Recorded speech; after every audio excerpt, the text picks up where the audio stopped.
I've been studying the psychology of success, human behavior, and social dynamics for the past 7 years of my life. I grew up bullied, socially anxious, and deeply addicted to corn, which is why I got obsessed with it in the first place. All I wanted to do was to put an end to my suffering and to build something significant out of it. And so I did. In the past 4 years of my life, I got certified in hypnosis, built an audience of over 70,000 people online across platforms, invited all of these people into an online community that ended up being the #1 on Skool in the addiction recovery niche. And ever since that moment, I've gotten paid to speak on stages, coaching hundreds of men, which allows me now to live the life I used to manifest in my journal. Now, I'm not saying this to impress you, but to impress upon you that it's absolutely possible. If I could do it, trust me, so can you. So the reason I'm making this video is because recently I got invited to sit down with 100 salespeople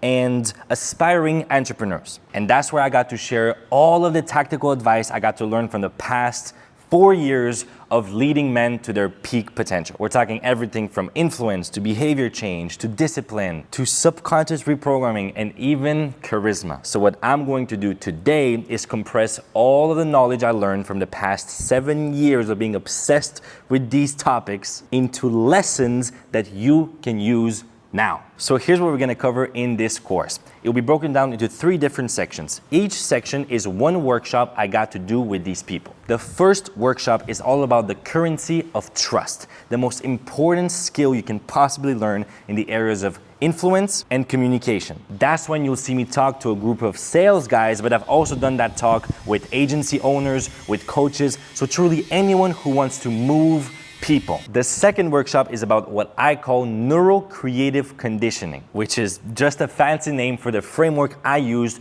to create lasting change with the people I coach. You're gonna see me cover subconscious programming, discipline, and energy, which by the way is the source of all things. And finally, the third and last one is going to be all about the #1 most powerful amplifier of success: proximity. See, lately I've been invited on more and more podcasts, and whenever I get asked the classic question, if you could leave one advice to the world, everything is taken away from you. All of your videos, all of your testimonials, clients, everything is taken away, one advice. What would it be? You know what I always say? Proximity is power.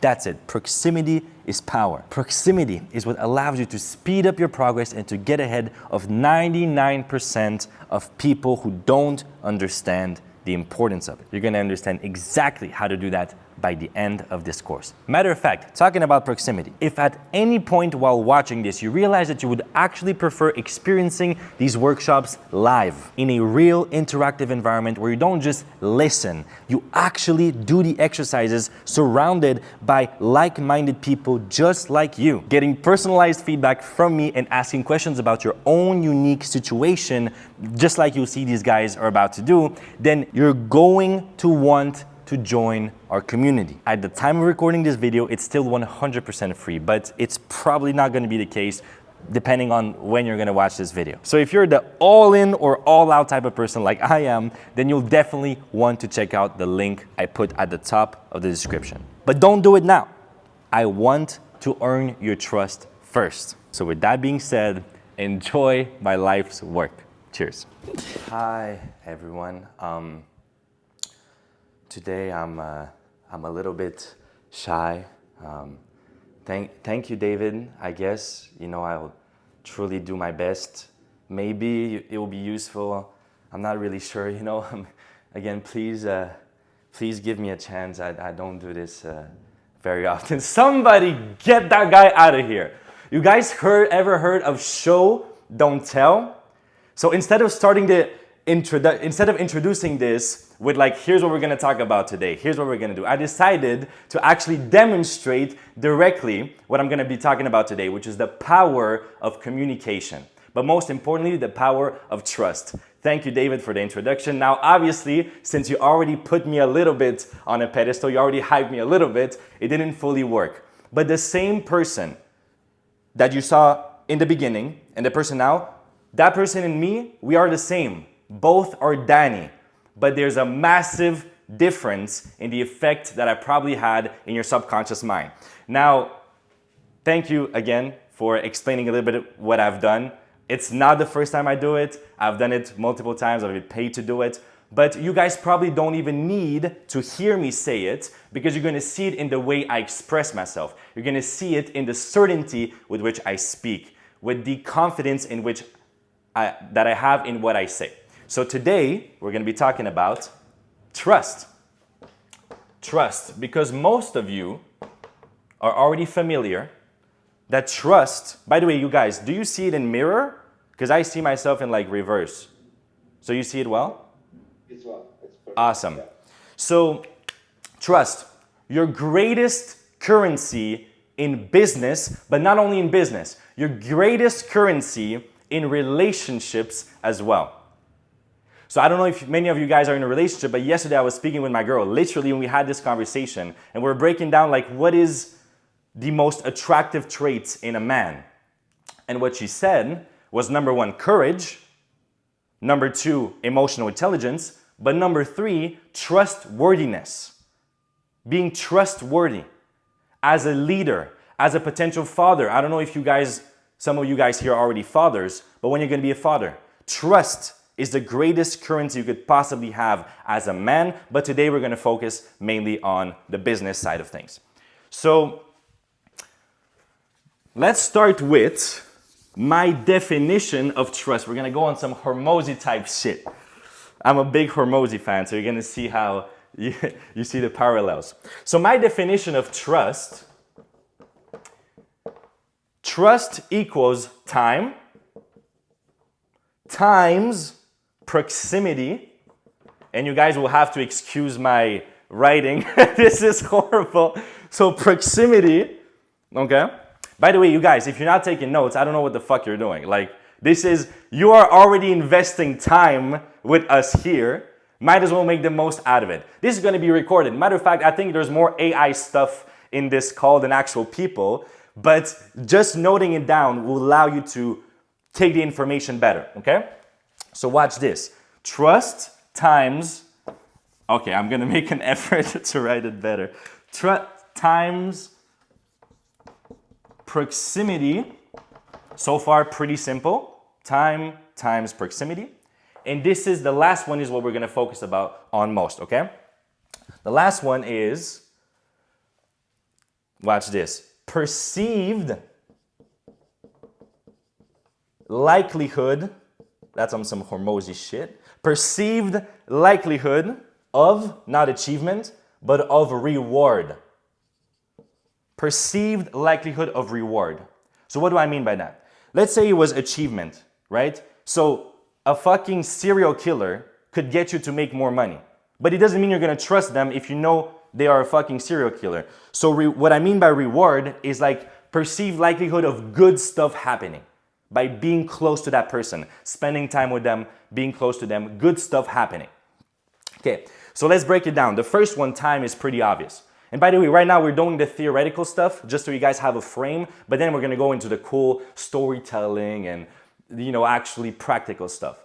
So time, who are you going to trust more? Someone you've spent thousands of hours with, or someone you just met or you just became aware of? Pretty obvious. Proximity. Right now, you guys and me, we are in a one-to-many live virtual setting.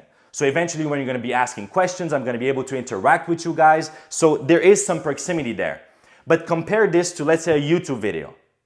Or compare this to an in-person mastermind or a one-on-one setting. The closer you are to me, the more personalized answers I can give you, the more you're going to trust that I can help you personally. But this is what we're going to focus on today, perceived likelihood of reward. So, where does perceived likelihood of reward come from? Stay with me, guys. Stay with me. Perceived likelihood of reward.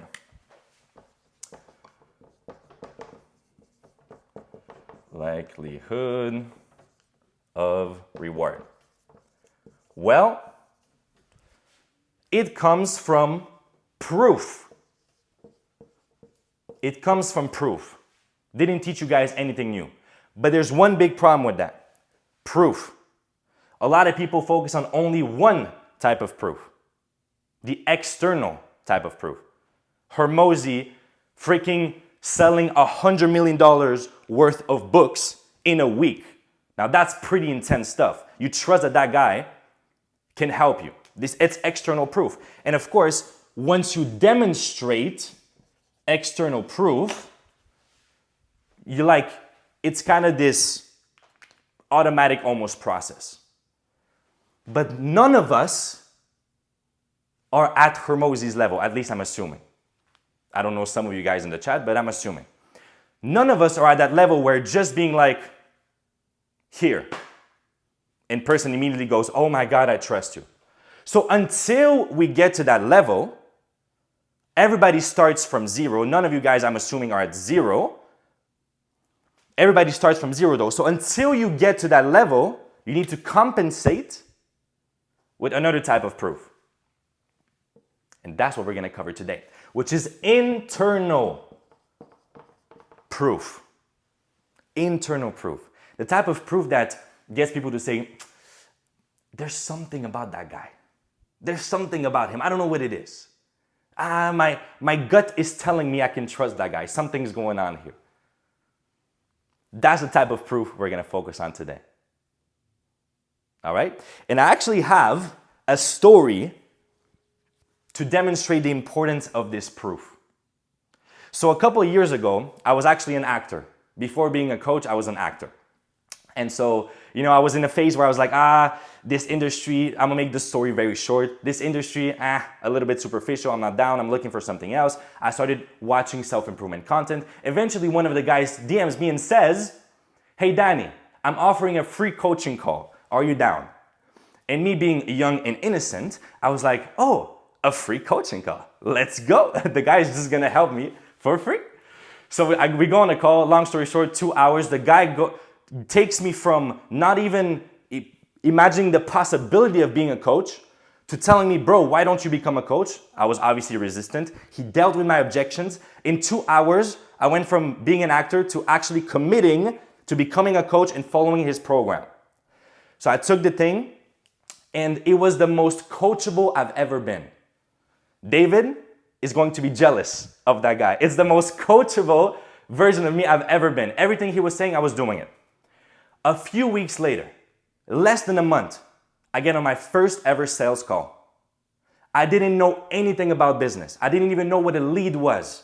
I didn't know what my program was going to be about.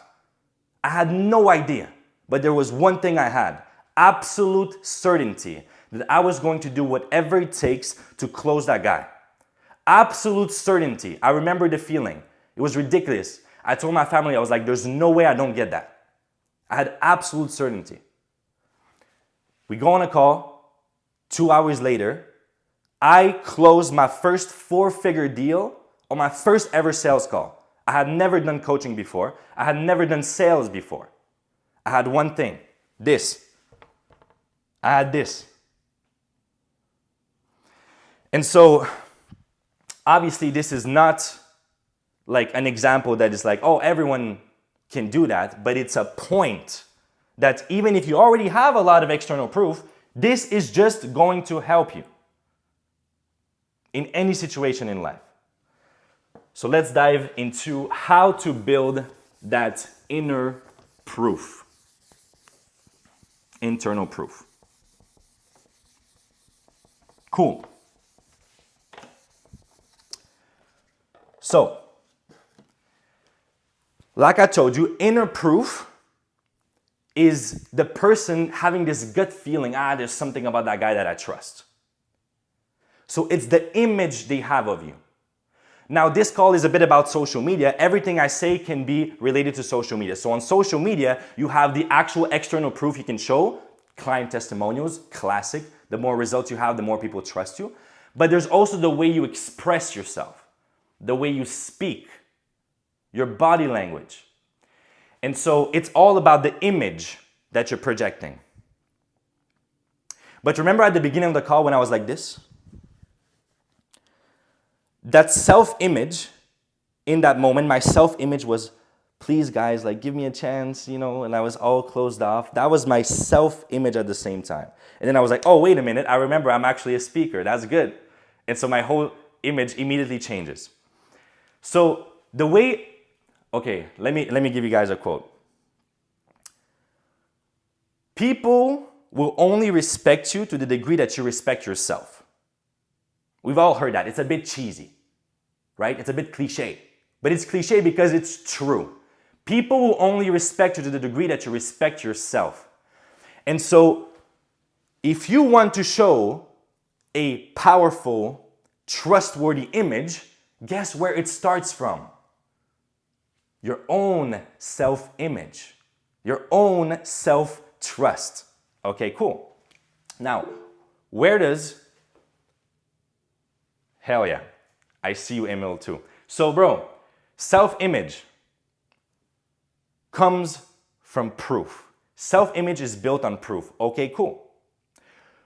But again, you're going to see the pattern. People only see proof as it has to be external. But they ignore the other 50%. Sure, you need to do some external stuff to build your self-image. But what about before you do that external stuff?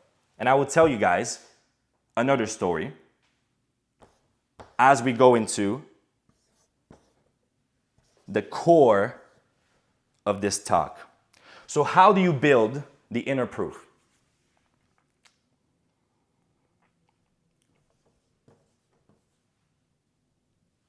All right. So let me ask you guys a question. Have you ever watched a movie where you knew damn well it was imagination? You knew damn well it was just fiction. You know it. You press play on a movie. You're very aware of it. Yet, it was maybe a scary movie and your heart started beating faster. Or you jumped in your seat. Or it was a sad movie. Maybe you dropped a tear. I've done it plenty of times.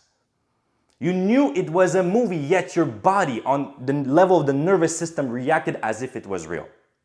Right? I'm not the only one. So why does that happen? Because our brain, our subconscious mind cannot make the difference between imagination and reality.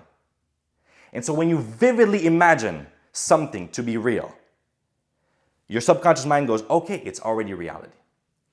So the way we're going to build proof in our own self-image, sure, it's going to be the external stuff. It's cool. It's cool. I have the identity of a speaker because I've done it plenty of times. But what happened before? Before I got my first paid speaking gig? People now, they see me, they go, oh, you got it natural. But what they don't know is that I was diagnosed with social anxiety as a kid. My worst fear was speaking in front of a crowd. In 10th grade in high school, I knocked on the director's door and I said, hey, sir, I don't care about having 0 in that class. I'm not doing presentations. It was drama class. I'm not speaking in front of a group. There's no way that happens. I'm ready, put 0 in my scorecard. I'm taking the fucking hit.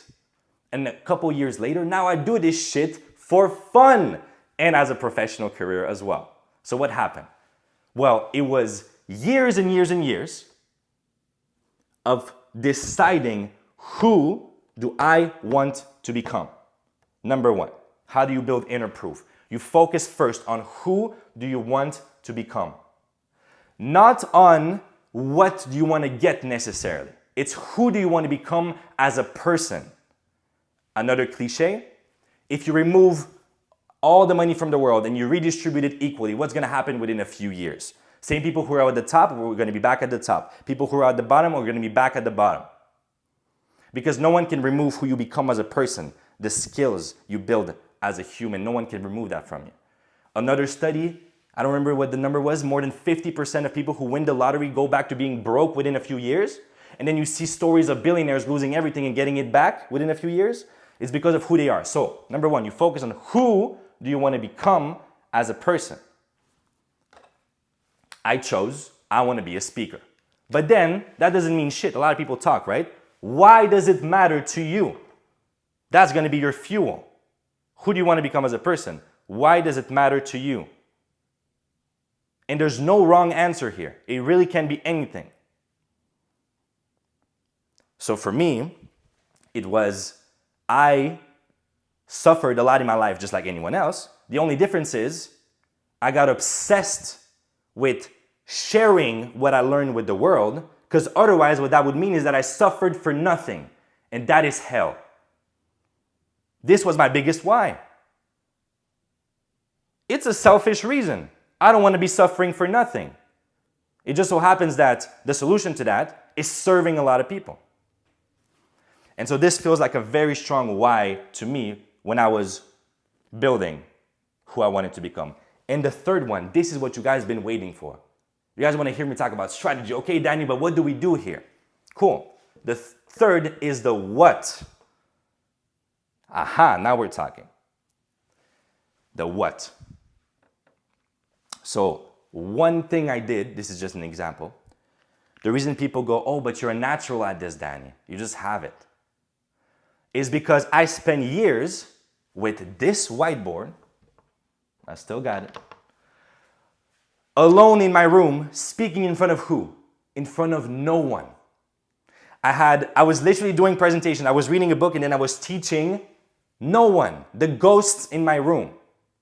I would ask them questions, raise hands, interact with them. If someone was watching me from the side, they'll be like, that guy's crazy.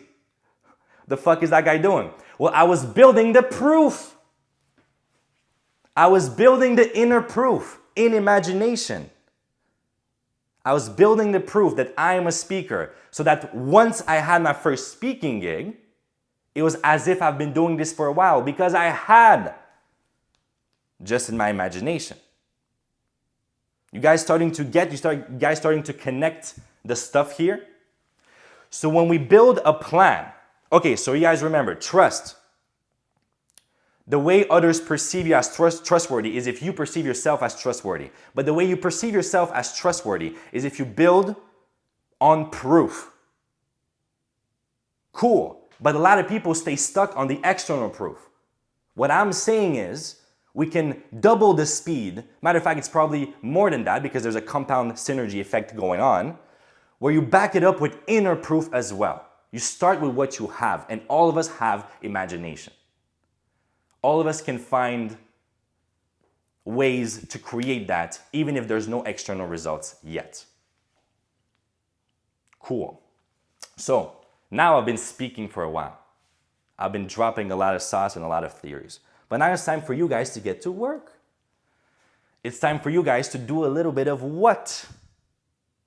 So I want every single one of you right now to take the moment. You got a piece of paper or your notes app on your phone, whatever it is. And do this process with me. What is your next level? Who do you want to become as a person? What do you want people to trust you with? You want to be the go-to guy at something. People think about business education, boom, Hormozy. Think about speaker, self-improvement, boom, Tony Robbins. They built that shit. They built that brand. All of you guys here have high standards. Who do you want to become as a person? So note it down. Actually do it. Let's do a little bit of what? I'm going to give you guys a few seconds to do it. What's your next level? We all have a next level.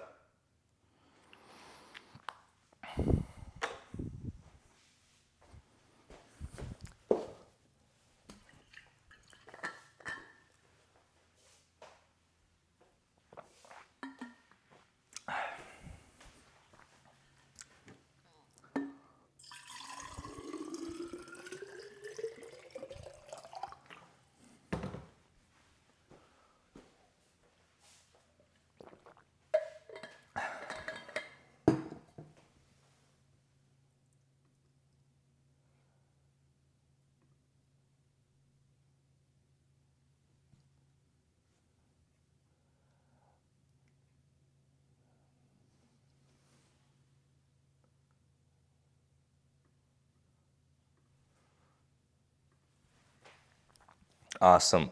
A few more seconds. Most of you guys with high standards, you already know what the next level is. So just a few more seconds to be sure. Who do you want to be known as? What type of trust do you want to build? That gets me to do it myself also. Some cool stuff. Cool. Awesome. Now, Again, that might not mean shit. You might get off this call and be like, yeah, that's who I want to become. If you don't have a strong enough reason to do so, you're going to forget about it. I always give this example, guys. So let's say someone tells me I want to make 100K per month eventually. Maybe some of you guys are already making it, whatever. If you're already making it, then imagine 1 million per month. So, and then ask them, okay, what is the deadline? Like, how fast do you want to make it happen? What's the vision there? So they tell me, oh, a few years, 2-3 years. I'm like, okay, why wouldn't you do it in 6 months? And now they go, oh shit, well, skills, time, whatever, objections. Then I go, okay, cool. Well, what if I pointed a gun to your parents' head and said you have 6 months to make it happen? Are you gonna do it?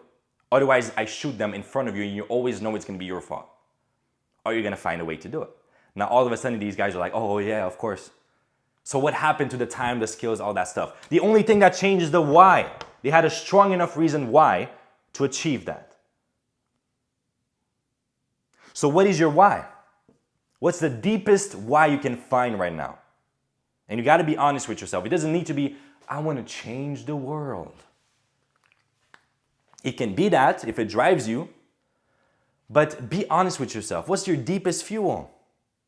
What's your deepest fuel? Mine is like, hey, if I don't do that, then I would have suffered for nothing. That's hell. I don't want to suffer for nothing. It's probably my greatest fear. I hate wasting time. I hate suffering. Can you imagine suffering for nothing, meaning wasting time while you suffer? I cannot even comprehend that. So if I remember this is what I'm doing it for, this shit drives me. So think about why.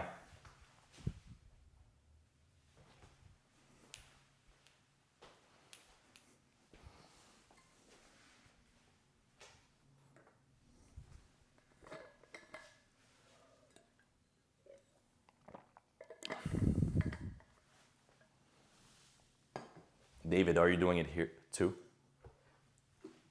Yes, sir. Of course. Are you done with who and why? Yep. Okay, cool. So I'll give maybe a few more seconds then. Because this is where the real change is going to happen.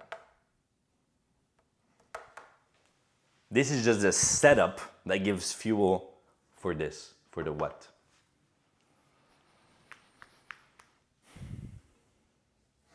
And then on social media, the way you present yourself, how consistent you are, how confident you are, will completely change. And this will give more results to your people, and so you're going to be able to show more results. It's a upward cycle. Awesome. Now, the what. Aha! So this is what I usually do with people one-on-one, because everyone has their own lives and situations. But we're all gonna do it together. Some of you guys already have a daily system. Most of you guys already have a daily system that even I keep you accountable to. But for those who already have one, add something. That's gonna be your exercise. For those who don't, well, what is a daily system? What are daily habits that you can implement into your life as a non-negotiable that will automatically make this happen? This is the vision. This is the fuel. This is the engine. So it's going to make it happen. Right? So what are a set of daily habits? Or for those who already have them, add 1 or 2, whatever you feel inspired to. That's gonna literally automatically make this happen. Because the truth is, so far, I just reminded you guys of things you probably already knew, or maybe I told you guys from a different perspective. You're like, oh, that's interesting. Right? But most people know what they should do. They just don't do it. So this is where the real leverage happens. So let's start with that. And then, by the way, guys, some of you, I will ask you to share it. Let's make it a bit more interactive here. I'm tired of speaking in front of muted screens. So those who don't have a daily system, build maybe 3, 4, 5 habits you think will automatically, the highest leverage ones, that will automatically get you here.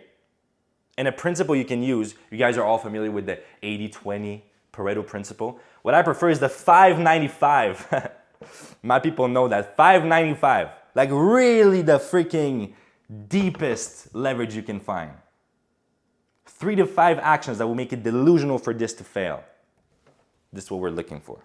So this I'll actually give you a few minutes, and then I want to hear every single one of you at least share one. Danny, what I think would be interesting as well, just to discover, is why don't people implement this? Yeah. You mean individually? Yeah, like we, I think, all have a common understanding here, but why don't people do this? Yeah. If it's so obvious. Yeah. Yeah. La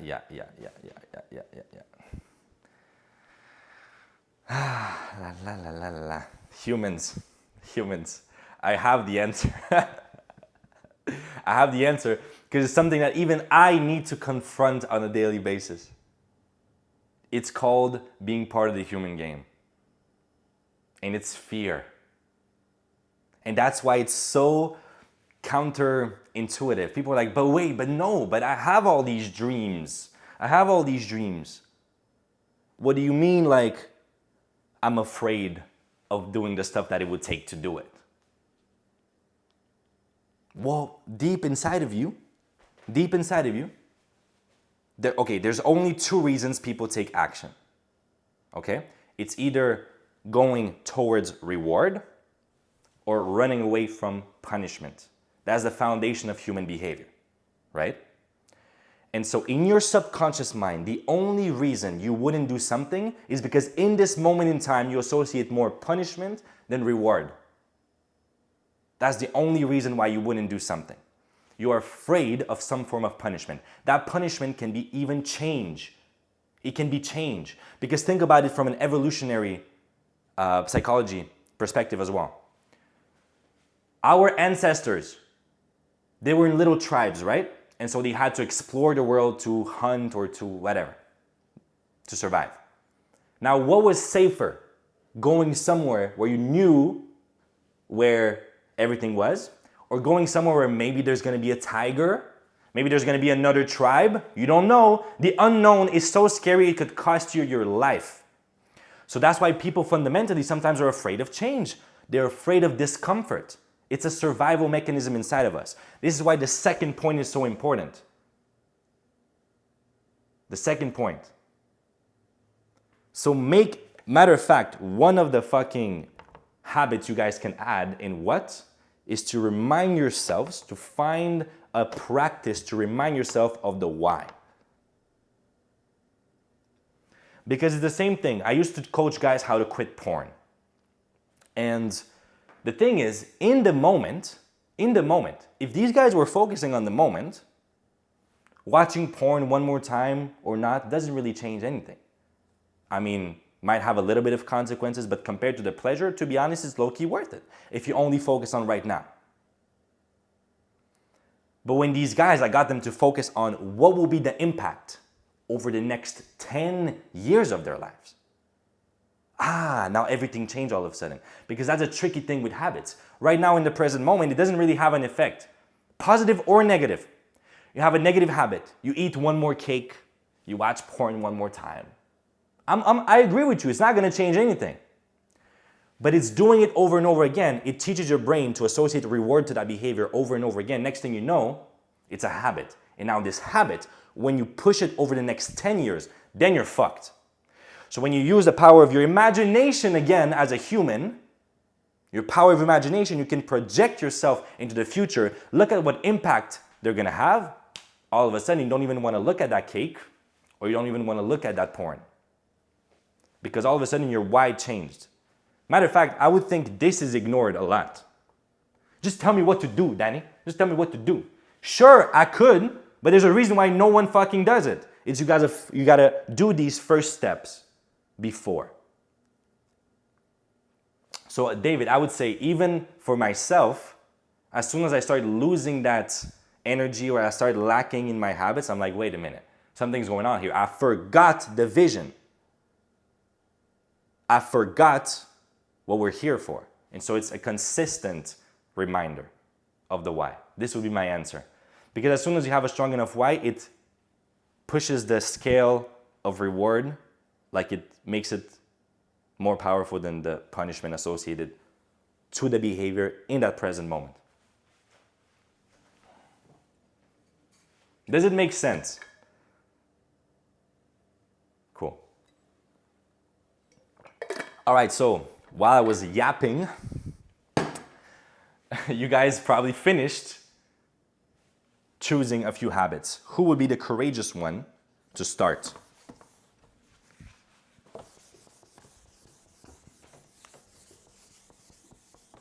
Amir looks very courageous to me. Hell yeah. Who's gonna lead by example? Who's gonna build the trust even more by facing his fear of speaking in front of everyone else? Yeah, so my 5 daily habits that I'm going to be doing are number 1, sending cold DMs every single day, non-negotiable. Number 2, sending cold Loom videos every single day, non-negotiable. Number 3, like fitness and activities that benefit me mentally and physically. Number 4 is reading. And number 5 is trying to connect with other people and network and learn things from other people. Okay. So guys, thank you, Emil. Thank you. Appreciate you. But this is a prime example of what I would go through with one of my clients or David's clients. So watch this. I'm gonna pick on you a little bit, but like the language. I'm gonna try to connect with people. How strong is this as a statement? Do I trust you? When you say, I'm gonna try to connect with more people, how much do you think I trust you that you're gonna actually do it? Close to 0. But this is a prime example. We all do it, okay? So basically, you said sending cold DMs. Awesome. Clarity. Clarity is power. How many? How many per day are the non-negotiable? 20 non-negotiable DMs. Cool, 20. Awesome. See, this is already more clear. Now we're going to go through another step after, but let's just walk through. Okay, sending Loom videos. How many? 1 per day. Awesome. Fitness. What does that mean? Like what does that look like? How many times are you going to go to the gym? Are you going to run? Yeah, in terms of day to day, every single day I have a cold shower, which is a non-negotiable for me, and then it's training, going for runs, just walking, eating healthy, also like habits for like mental, Yeah. So still, what does that look like in terms of numbers? Clarity is power. This is all you guys, by the way, should look at the habits you wrote and go through that same process, because I might not have the time to do it with all of you on this call, but clarity is power. You want to make it as tangible as possible. So fitness, cold showers. You said cold showers daily? Yeah, every single day. Okay, that's pretty tangible. How many, you said running. How many runs per week? Running, I don't really have a goal. It's kind of like I go for a run, I'd say more to like clear my head than anything. But Yeah. gym, 4 to 5 days a week, that's non-negotiable. And then walking as well. I try to get 10K steps every single day. Awesome. Careful with the try, but that's pretty, it's pretty trackable. Cool, 10K steps. Awesome, that's an example. Cold showers, gym 5 times per day, 10K steps. All of this is measurable. Because clarity is power, you want to make it measurable. Cool. Reading. What I would tell people, and my people are already doing it, it's like X amount of pages per day or X amount of minutes per day. So this just makes it more tangible. What would it be for you, for example? For me, I say honest, I don't hit that every single day. Yeah. How about making it even more trackable and putting a certain amount of pages? Right? Yeah. Like what would 20 minutes of reading be? Like depends what book, I guess, but 10 pages, Yeah, sure. for example. So 10 pages per day. Very trackable. Okay, this, you guys, it's chaos, but whatever. And trying to connect, obviously it's not gonna work. You're not gonna do it if you see it that way. So what I would suggest is like, let's say 1 networking event per week. That's just an example. Like you schedule in your calendar 1 networking event per week. That's a good example of how you're not trying to connect with people, you're actually putting yourself in the environments where you will do it. And you schedule it in your calendar, it's measurable. It's trackable. So that would be an example, right? But still, a lot of people get to this level, maybe not a lot, some people get to this level. Here is where the power of accountability comes in. So all of these are very clear, but they're still promises, right? How are you gonna show proof that you've done it? This is the last step of what I do with my people. How are you gonna provide proof? Who are you gonna provide proof to? And I genuinely believe, no matter who you are, no matter what level you are, it's always beneficial to have some form of accountability partner. Now, obviously, the problem is, that's a big problem. I've had it before. If you go with your friends and you go, oh, like, yeah, let's keep each other accountable, bro. We all know how that ends. So that's why me and David have built a system of professional, high-performance accountability, where it's like you don't have any choice but to do it. So I'll talk about that a bit later. But basically, you need to find someone to send proof to. Someone who is as committed to your journey as you are. But truly, who will see it as a non-negotiable, and you send the proof to them. So sending cold DMs, it can be a screen recording, a Loom video, you can send the person the Loom video. Fitness, cold showers, picture, without making it sus, picture in the shower. Gym, picture in the gym. 10K steps, you screenshot of an app that tracks your steps, like a Whoop thing or whatever. Reading, 10 pages per day. This, what I do with my people, is I get them to make me a summary, to do a summary of what they read. So this is proof that you've done it, plus you actually learn faster because you teach what you learn. The fastest way to learn is to teach. And then trying to connect, 1 networking event per day, per week. Well, it can be a picture at the networking event.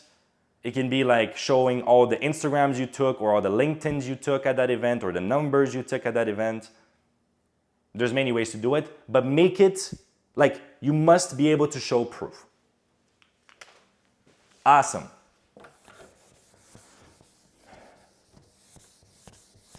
Prime example of what I would do with my people when we go through that. To answer your question, David, also earlier, perhaps why most people don't do it is lack of clarity and proof. Lack of like actually making it measurable. And this is where I'm a pretty intense guy. I'm kind of an all or nothing guy. So I went to the depths of like accountability. So human behavior, remember there's reward and then there's punishment. Well, punishment, okay. Well, what do people love in life where there's reward and there's punishment? Games. They love games. People like to win. They don't like to lose. We follow sports. We play video games. Even business. Like us guys here, we're all competitive. Probably that's why we're in business. And so it's like, it's a big game. We're just trying to win. And then there's teams. We're a team together here. And then there's other teams. And we're like, we're either going to collaborate or compete against. Gamification. People love games. It's how kids learn, through playing. Deep inside of us, we learn by playing. This is our favorite way to learn. And so what I did is that I backed up, let's say with Emil. I would be working with him, let's say. So now what we're gonna do is we're gonna build a way that if you show me all the proof, everything you've done every single day, at the end of the week / month, whatever makes more sense for the daily system, you'll have a reward. And if you don't do them, you'll have a punishment, but that you actually care about. A reward you actually care about, a punishment you actually care about. For some people, it's money. A lot of people care about money. But for some people, money is not enough, by the way. For some people, they'll be like, even if I pay $10,000 if I don't do my thing, I don't care. But what does every human care about? Social judgment. It's even deeper than money. So what I get people to do, this is a real story. There's a guy one time who didn't respect his stuff. So what I got him to do, I got him to go out, grab his phone, give it to a stranger, tell the stranger, hey, my mom wants to see me dance bachata, put a bachata song, and be like, are you filming? I have the recording. And then guy goes, he dances bachata in public in front of the stranger. I was watching that video and I was probably blushing. I was like, oh my, this is like, I feel the embarrassment for you. See, that's pain. That's punishment. So there's always a way to make it happen. So you combine punishment, reward, boom, you have a gamification system. You do that until the habit is built. And what has happened, by the way, I've never talked about that before. What has happened is sometimes when we update the system, so we forget about a certain habit, people keep showing me proof of the previous system they had because it's just part of their daily thing now. They forgot that I don't hold them accountable for this anymore. So they still do it because it's a habit. And when it becomes a habit, obviously, then you get the results literally automatically. Just like you guys all probably brush your teeth before going to sleep. It's a learned habit. But now it's kind of a non-negotiable for you. You don't need anyone to keep you accountable for that. It's a habit. It's built. And then, obviously, we keep updating the system to keep guys at the edge of their comfort zone, like consistently expanding. That's what we do here.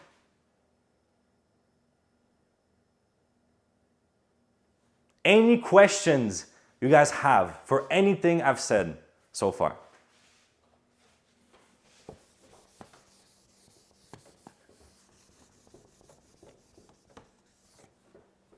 So I guess in a lot of ways, if you ask someone why they don't execute, or for example, what their why is, a lot of people would say, oh, I don't know. Right. Or they would brush it off as, oh, it's not that important, it's so obvious. It's obviously I want to make an impact. Like, don't you see, obviously we're here to make money. What would you say to those people? Right. I would be like, totally get it. Now, what is the reason you want to make money in the first place? What are you going to do with that money? And now they're like, oh, well, I'll do this. Why does that matter to you? You could not do it. Lots of people don't do it. And then it's basically just digging, depending on the person. Some people are more closed off. So there's many ways to do it. That's just communication, it's influence. But you do whatever it takes, kind of, in your communication to get the person to dive a little bit deeper. Until you find something that they truly care about. Because I'm here to make money. That's like, sure, we all are here to make money. But we all have different reasons for it. This is the place of the fuel. I'll get them to dive deeper.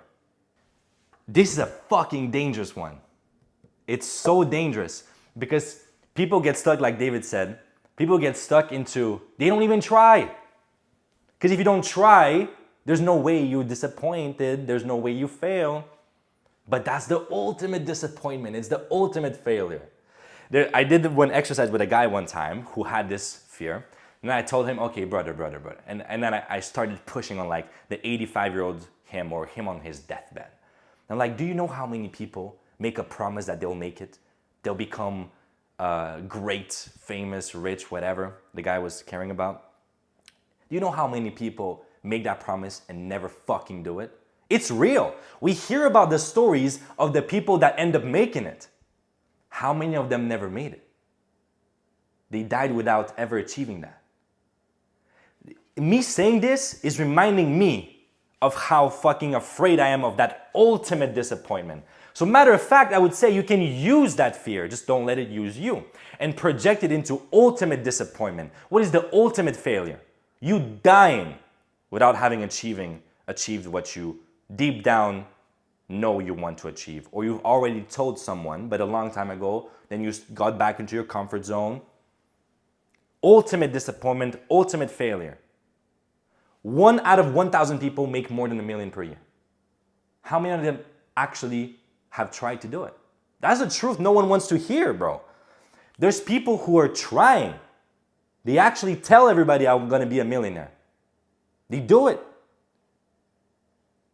But they never fucking achieve it. Only 1 out of 1,000 ends up achieving that, more than $1 million per year.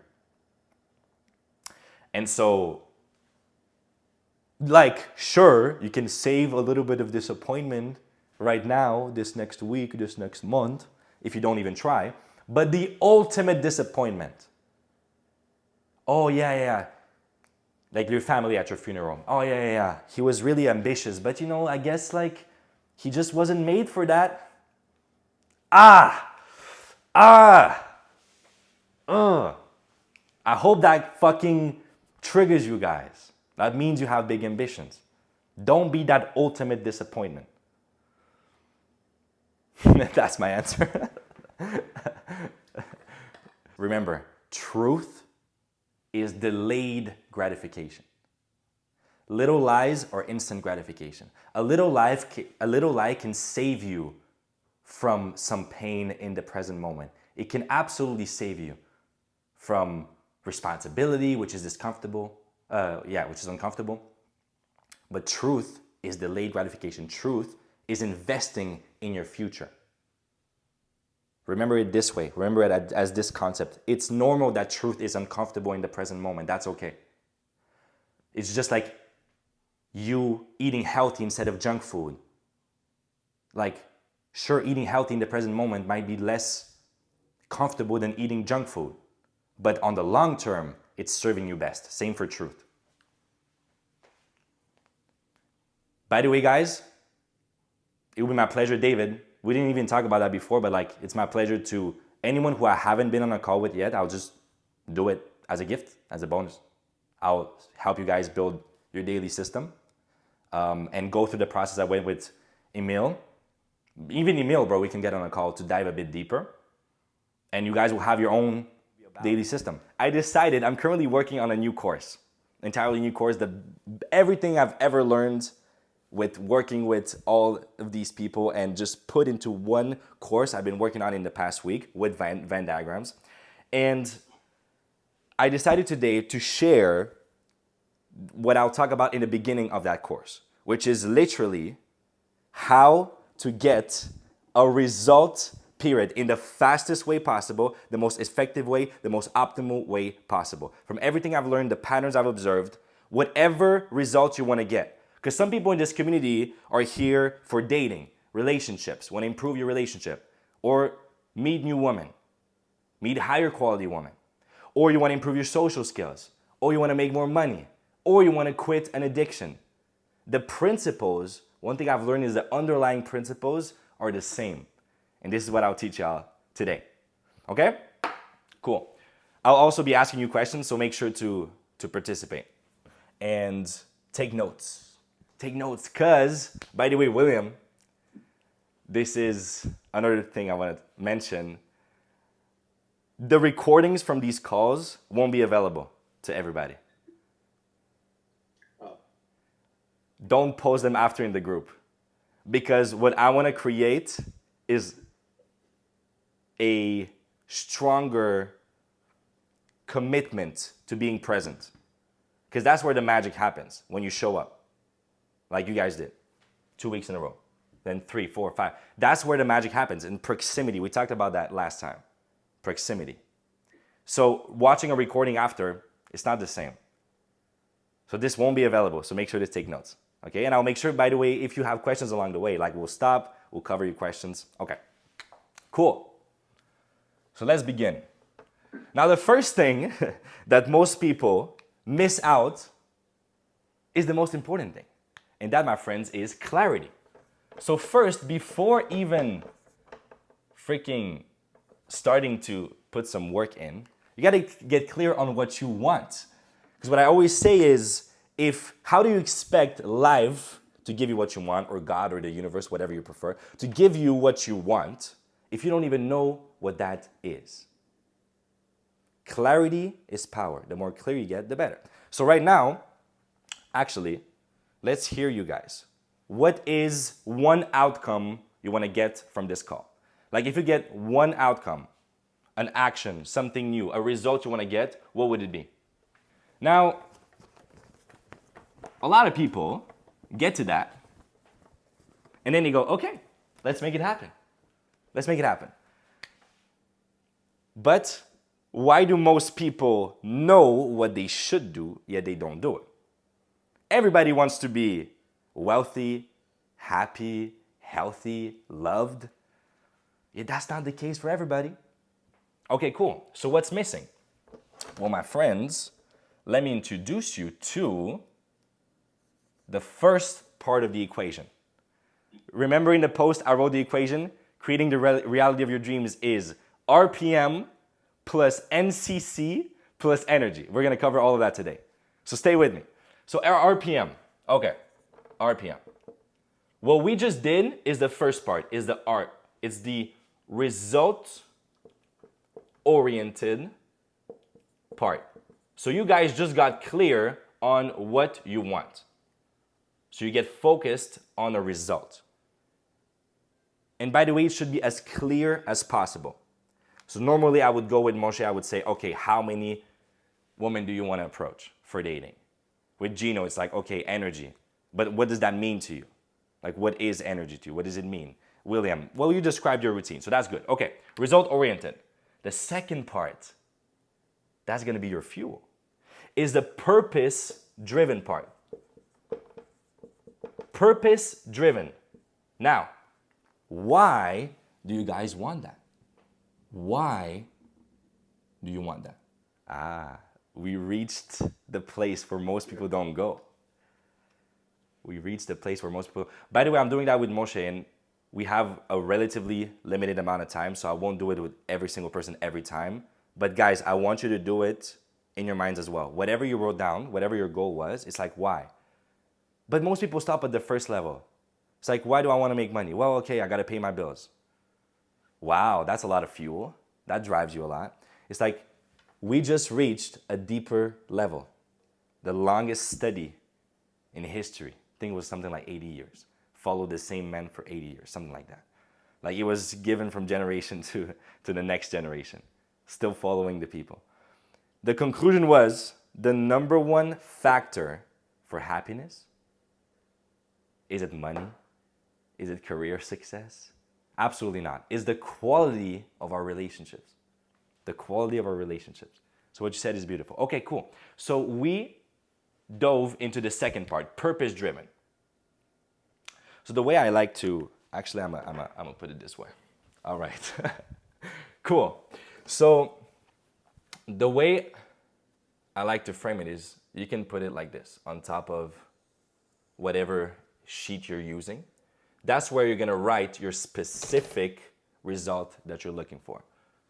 Okay, you see it? Okay, you see it quite. Okay, so here's the result. That's what we're focused on. Then here, let's say, that's gonna be your fuel. So this is the map. This is the map. This is where we're going. If you don't have that, how do you expect to get where you wanna go? You need a map. Okay, cool.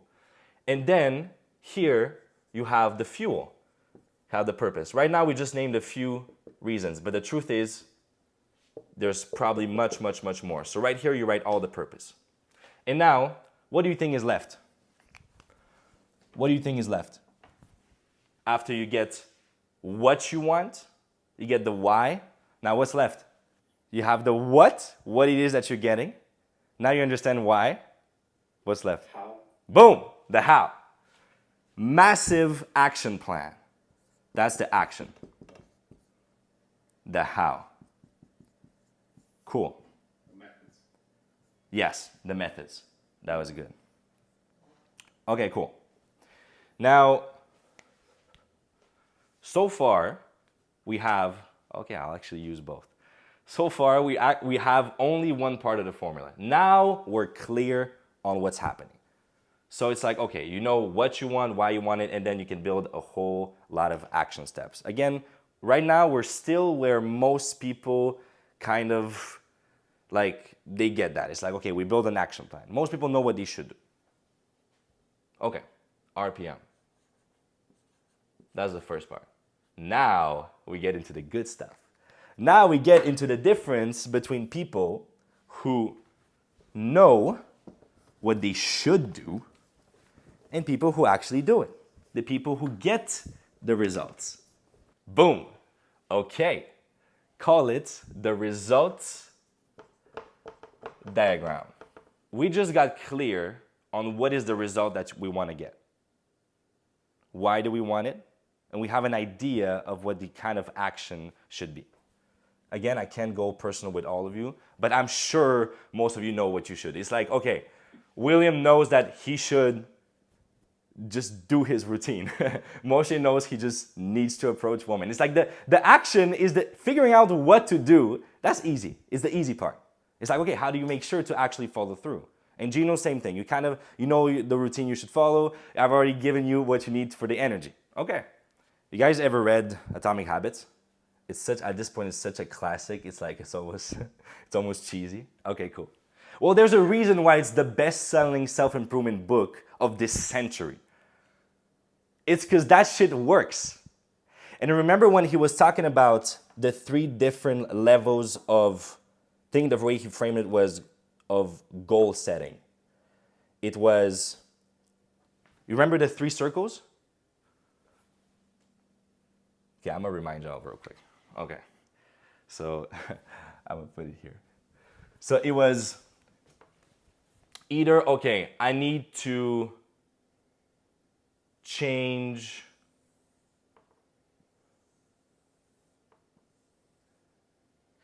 I remember the middle one for sure. Can someone remind me of the 2 other ones? Outcomes and identity. Aha. No, that's the identity is the middle one. You spoiled it. But Oh, sorry. there was outcome, then there was process. There you go. Thank you. Okay, outcome. Cool. Most people are like, okay, I will lose X amount of kilograms, whatever. I will lose weight. That's the outcome. All right, cool. How many people actually follow through? Not a lot. Then you can go a bit deeper and you go, okay, here's how I'll do it. So actually, work out every day and I'll eat less and I'll fast or whatever. Okay, process. Still, people don't follow through. And then you have the deepest level. The deepest level. That's the identity. It's who you become. The goal is not to make $1 million, for example. Another example. The goal is not to make $1 million because I could give you $1 million and there's actually a statistic. People who win the lottery, 70% of them lose it, completely go broke again after a few years because the goal is not to make $1 million, it's to become a millionaire. So the first part here is the identity. Why? Because your personality creates your personal reality. Your personality is made of what you think, what you feel, what you do. Do you agree with me that what you think, what you feel, and what you do creates your reality? So that's the identity. It's who you are. If we were to completely remove all the money from the world and redistribute it equally to everybody, within a few years, what's going to happen? The same people who were at the top will be back at the top. People who were broke will still be broke.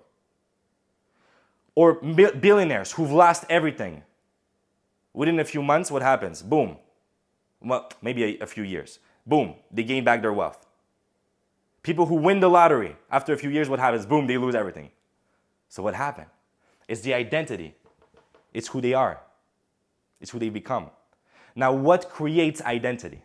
Identity is built on proof. Identity is built on proof. You need to win to become a winner. But what's cool, what's very cool about being human, is that we have this thing called the imagination. The imagination. Just like you can watch a horror movie, you know it's fiction, yet your heart starts beating. So what happened? Maybe you start sweating. There's a jump scare, boom, you jump. Your body creates a physiological reaction out of something you still know it's fiction. It's because your subconscious mind cannot make the difference between imagination and reality.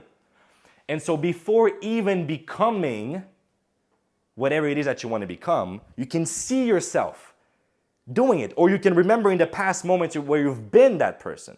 Moshe, you've approached women in the past. You've had amazing dates, probably. You've had a good connection with a woman. You can remember that and focus on that and stack these wins. Because where focus goes, energy flows. They all follow me? Identity. And by the way, Dr. Joe Dispenza says something that I absolutely love.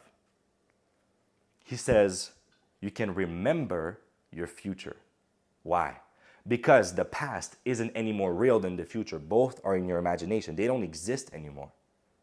They don't exist anymore. So you can remember your future. And that's the best way to become who you want to become. So whatever goal you mentioned before, whatever goal you had, okay, who do you want to become? Who do you have to become to automatically achieve that? That's the question, the circle of habits thing. Identity is in the middle. You start from there. Okay, identity. And then it's like, how can I vote as many times as possible for that new identity? Because nobody's perfect. No one's perfect. You won't always be that person. But the goal is for that to be your new standard. That's what you come back to. That's what you do most often. You vote, you vote, you vote. And you can vote either with action, like approaching the girls, literally, or you can vote with imagination. Vividly seeing yourself doing it over and over and over again.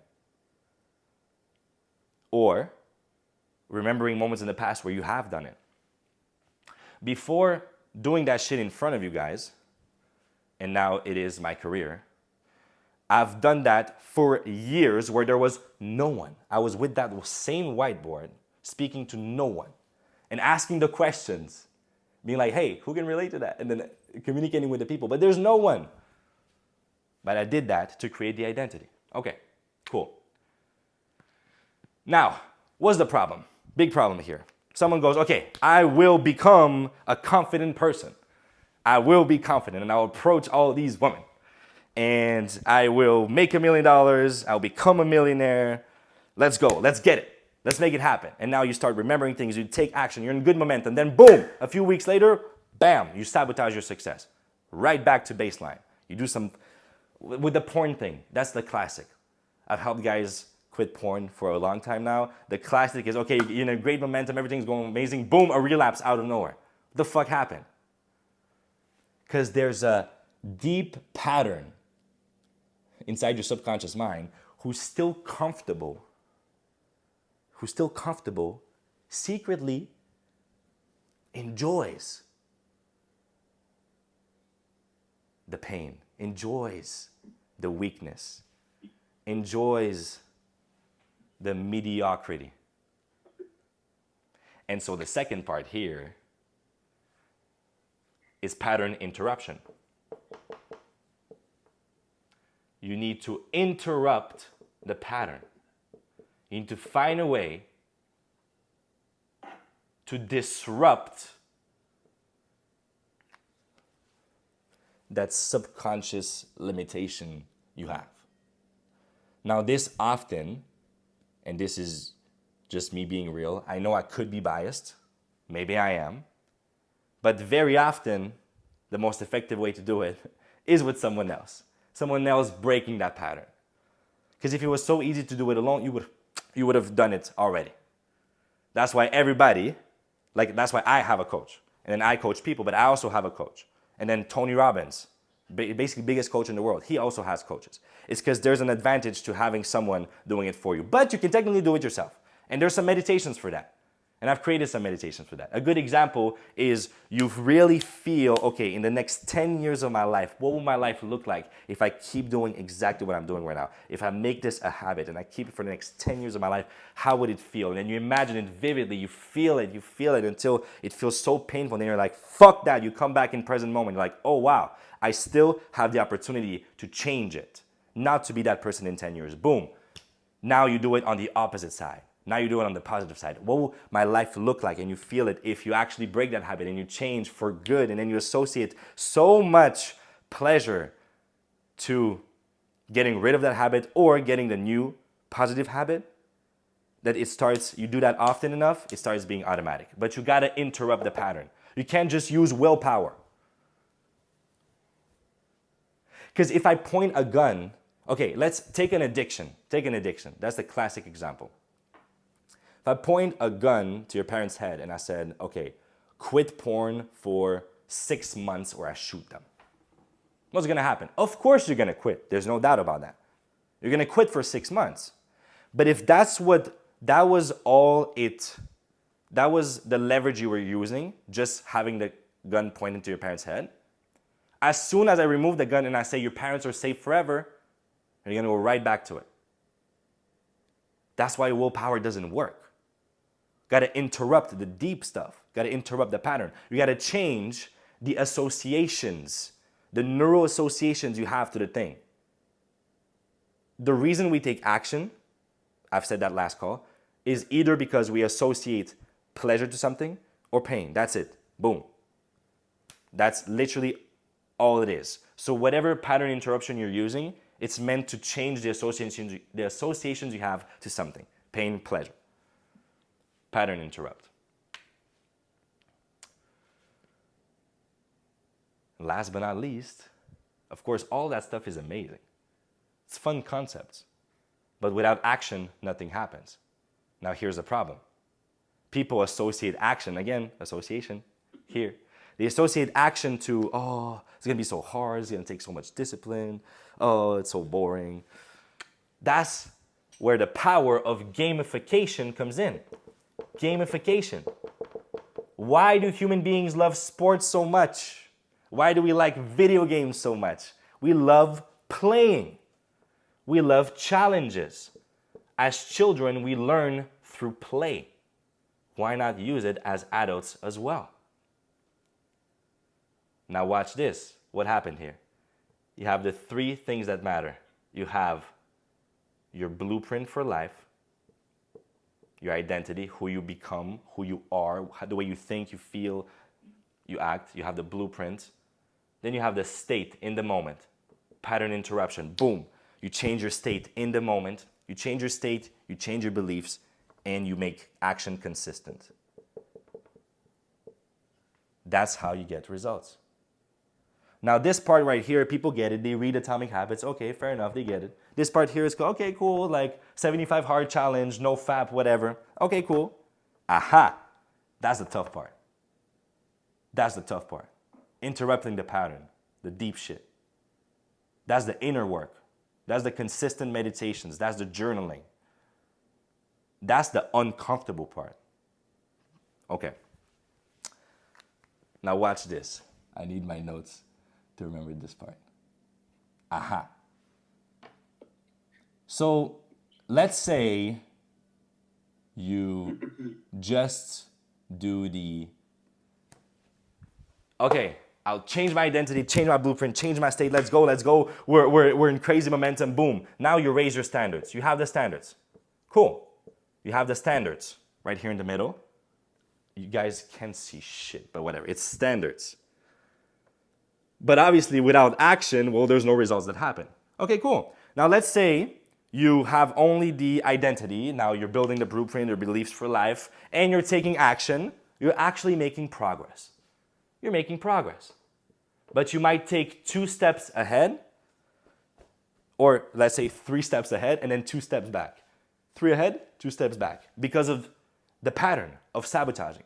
And that's when progress happens like this, right? Now, how do you make sure to get the result as fast as possible? That's where the pattern interruption comes in. You have the pattern interruption, and you take action, you consistently interrupt the pattern, you take action, boom, you have speed. So when you combine all of these together, you have the high standards, who you are, no more limitations, the standards are super high, you're making progress and you're making it fast, boom, you get the results. Everything you've ever wanted. So far, we have covered the RPM method. Remember, results-oriented, purpose-driven, massive action plan. RPM. This is where you get clarity. Okay, what is the result I want? And you have an idea of what is the action you're gonna have to take. You have the why that gives you the fuel. Okay, you know what the result is. Cool, you have the RPM. Now it's like, okay, how do I fucking get it? How do I make sure to take the consistent action that I put in the action plan in the RPM? And that's what I call the Neuro Creative Conditioning Method. That's basically the name. It's a fancy name, but whatever. It's NCC. Neuro Creative Conditioning Method, what I just described here. So far, because there's one last point after. So far, are y'all following me? Any questions, any feedback, anything you want me to clarify? Because I've been yapping like crazy. I've been dropping gems here. So tell me.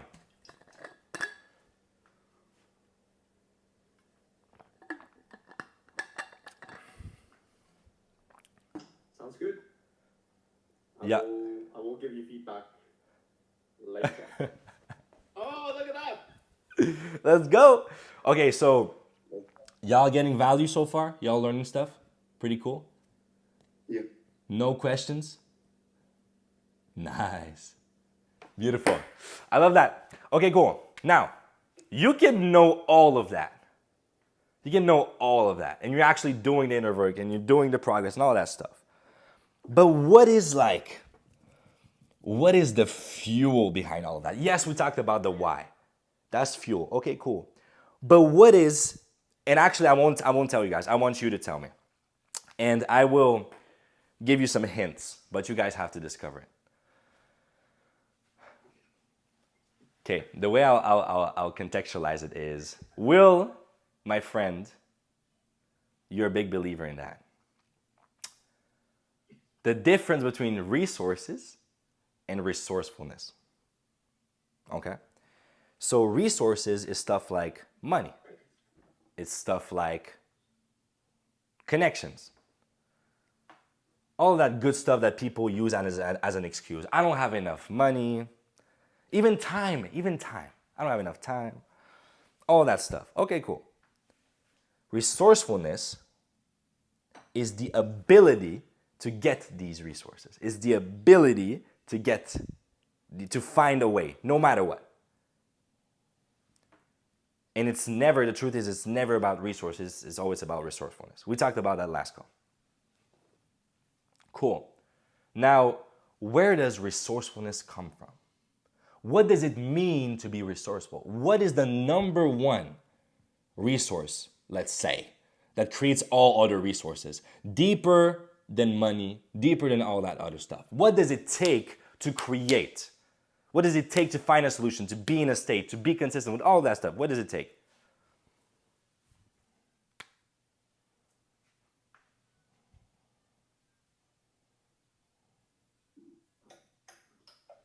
Your mind?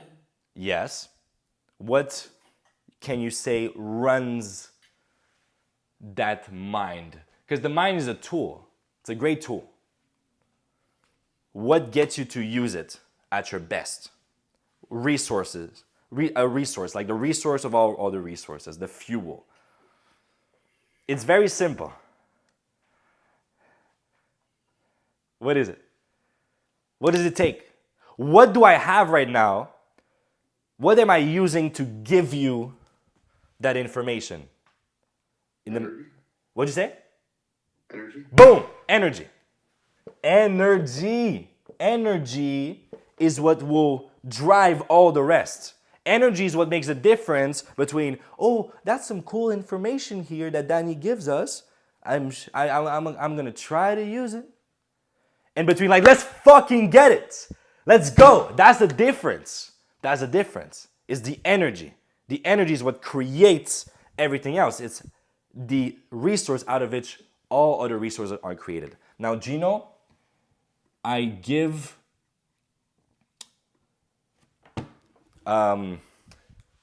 what was the word?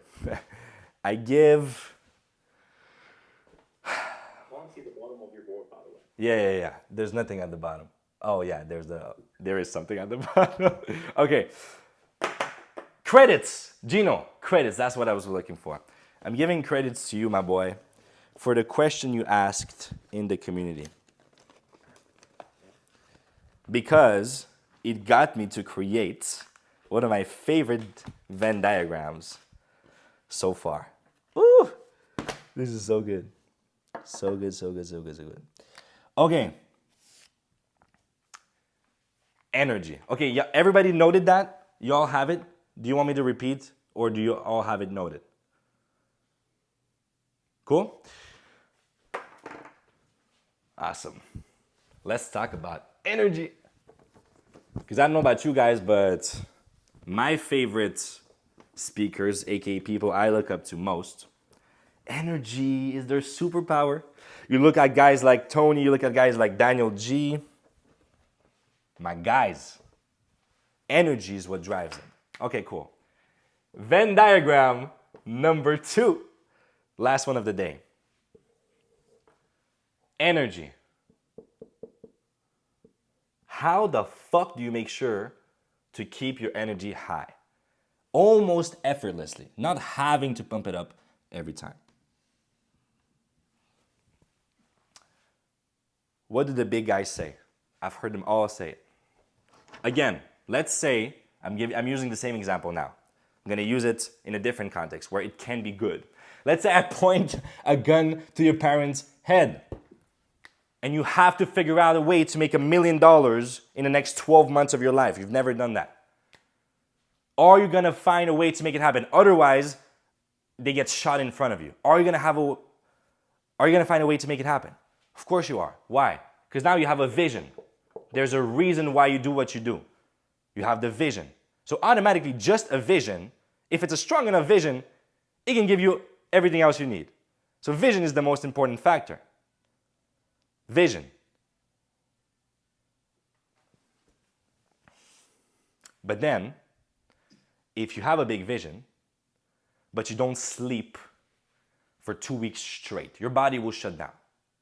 Or you don't eat, it will eventually shut down. So yes, vision is the most important. Okay, cool. But now you still need the freaking vehicle, which is your body. So now you have health. You have the health habits. So this includes, obviously the basic stuff like sleep, nutrition, movement. Okay, cool. Now people think it all comes from here. Like that's where energy comes from. Okay, I know a lot of healthy people who don't do shit apart from staying healthy. So movement, vision. A compelling future. The vision is the compelling future. That's your why. Without a vision, people perish. Classic. Compelling future. What excites you about your future? So far, we have the vehicle, your body, the car. Here you have the long-term fuel. The long-term fuel. What drives you on a daily basis to wake up, like to get out of your bed and all that stuff. The long-term fuel. Now, right here, that will give you discipline. You have good health, you have a good vision, it gives you discipline. But there's still something missing.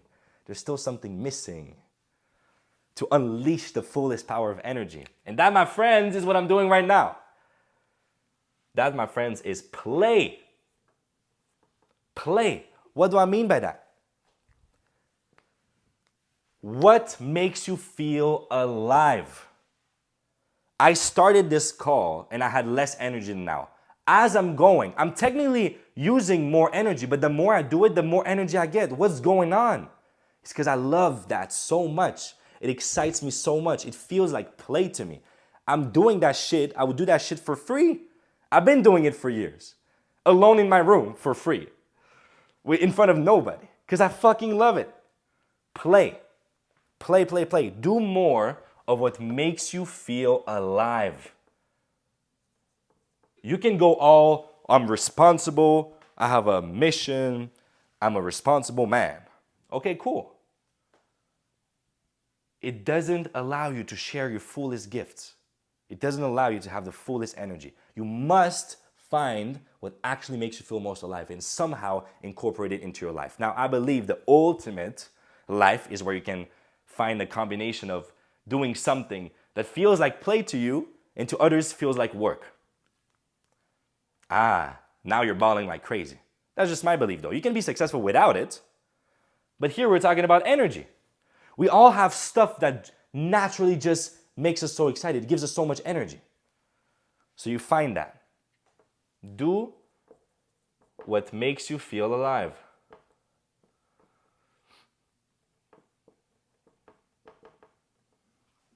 Cool.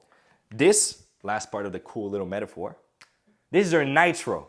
This is the boost. This is your long-term fuel. This is what keeps you going. That's why it gives you discipline. That's cool. This is what keeps you going. But this is what makes you go faster. This is what gives you that extra little boost of energy that you need. The play. The play. All right, cool. Now, let's say you have play and you have vision. Oh, shit. Now you have inspiration. Now you have so much inspiration. The inspiration is there. But again, you can have all the inspiration in the world. If you haven't slept for a few days, nothing's happening. So you need a third part. Okay, but let's say you have only the play and the health, but not the long-term vision.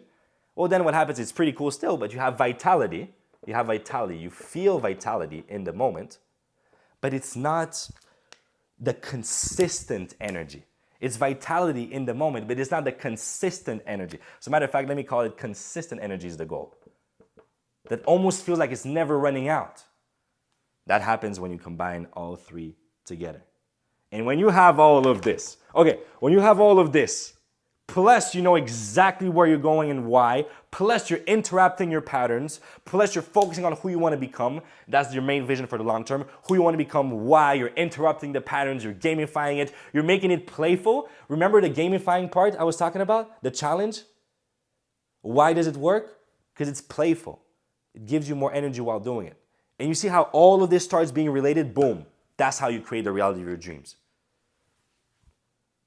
That's it. Now,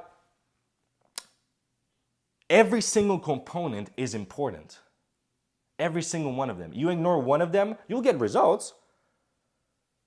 It just won't be at the greatest potential you can be in. Because you need the energy, you need to interrupt the patterns to understand the power of identity, to gamify it because of that part here. And you also, of course, before anything else, you need to be clear on what the fuck it is that you want. Because otherwise, what is all of that about? That's what I have for you today, my friends. Any questions about the last part of energy? Any clarity y'all need? What's the mix of play and vision? Play and vision is inspiration. You have the long-term vision, you have the short-term boost. Now you're super inspired, but if you don't back it up with a healthy body, it's gonna run out. So you don't have consistent energy. That's what I should have said from the beginning. The consistent energy is the goal. Because just vitality, it will give you energy. Vitality is a form of energy, but it's like, okay, how do you get the consistent energy? You also need the long-term vision.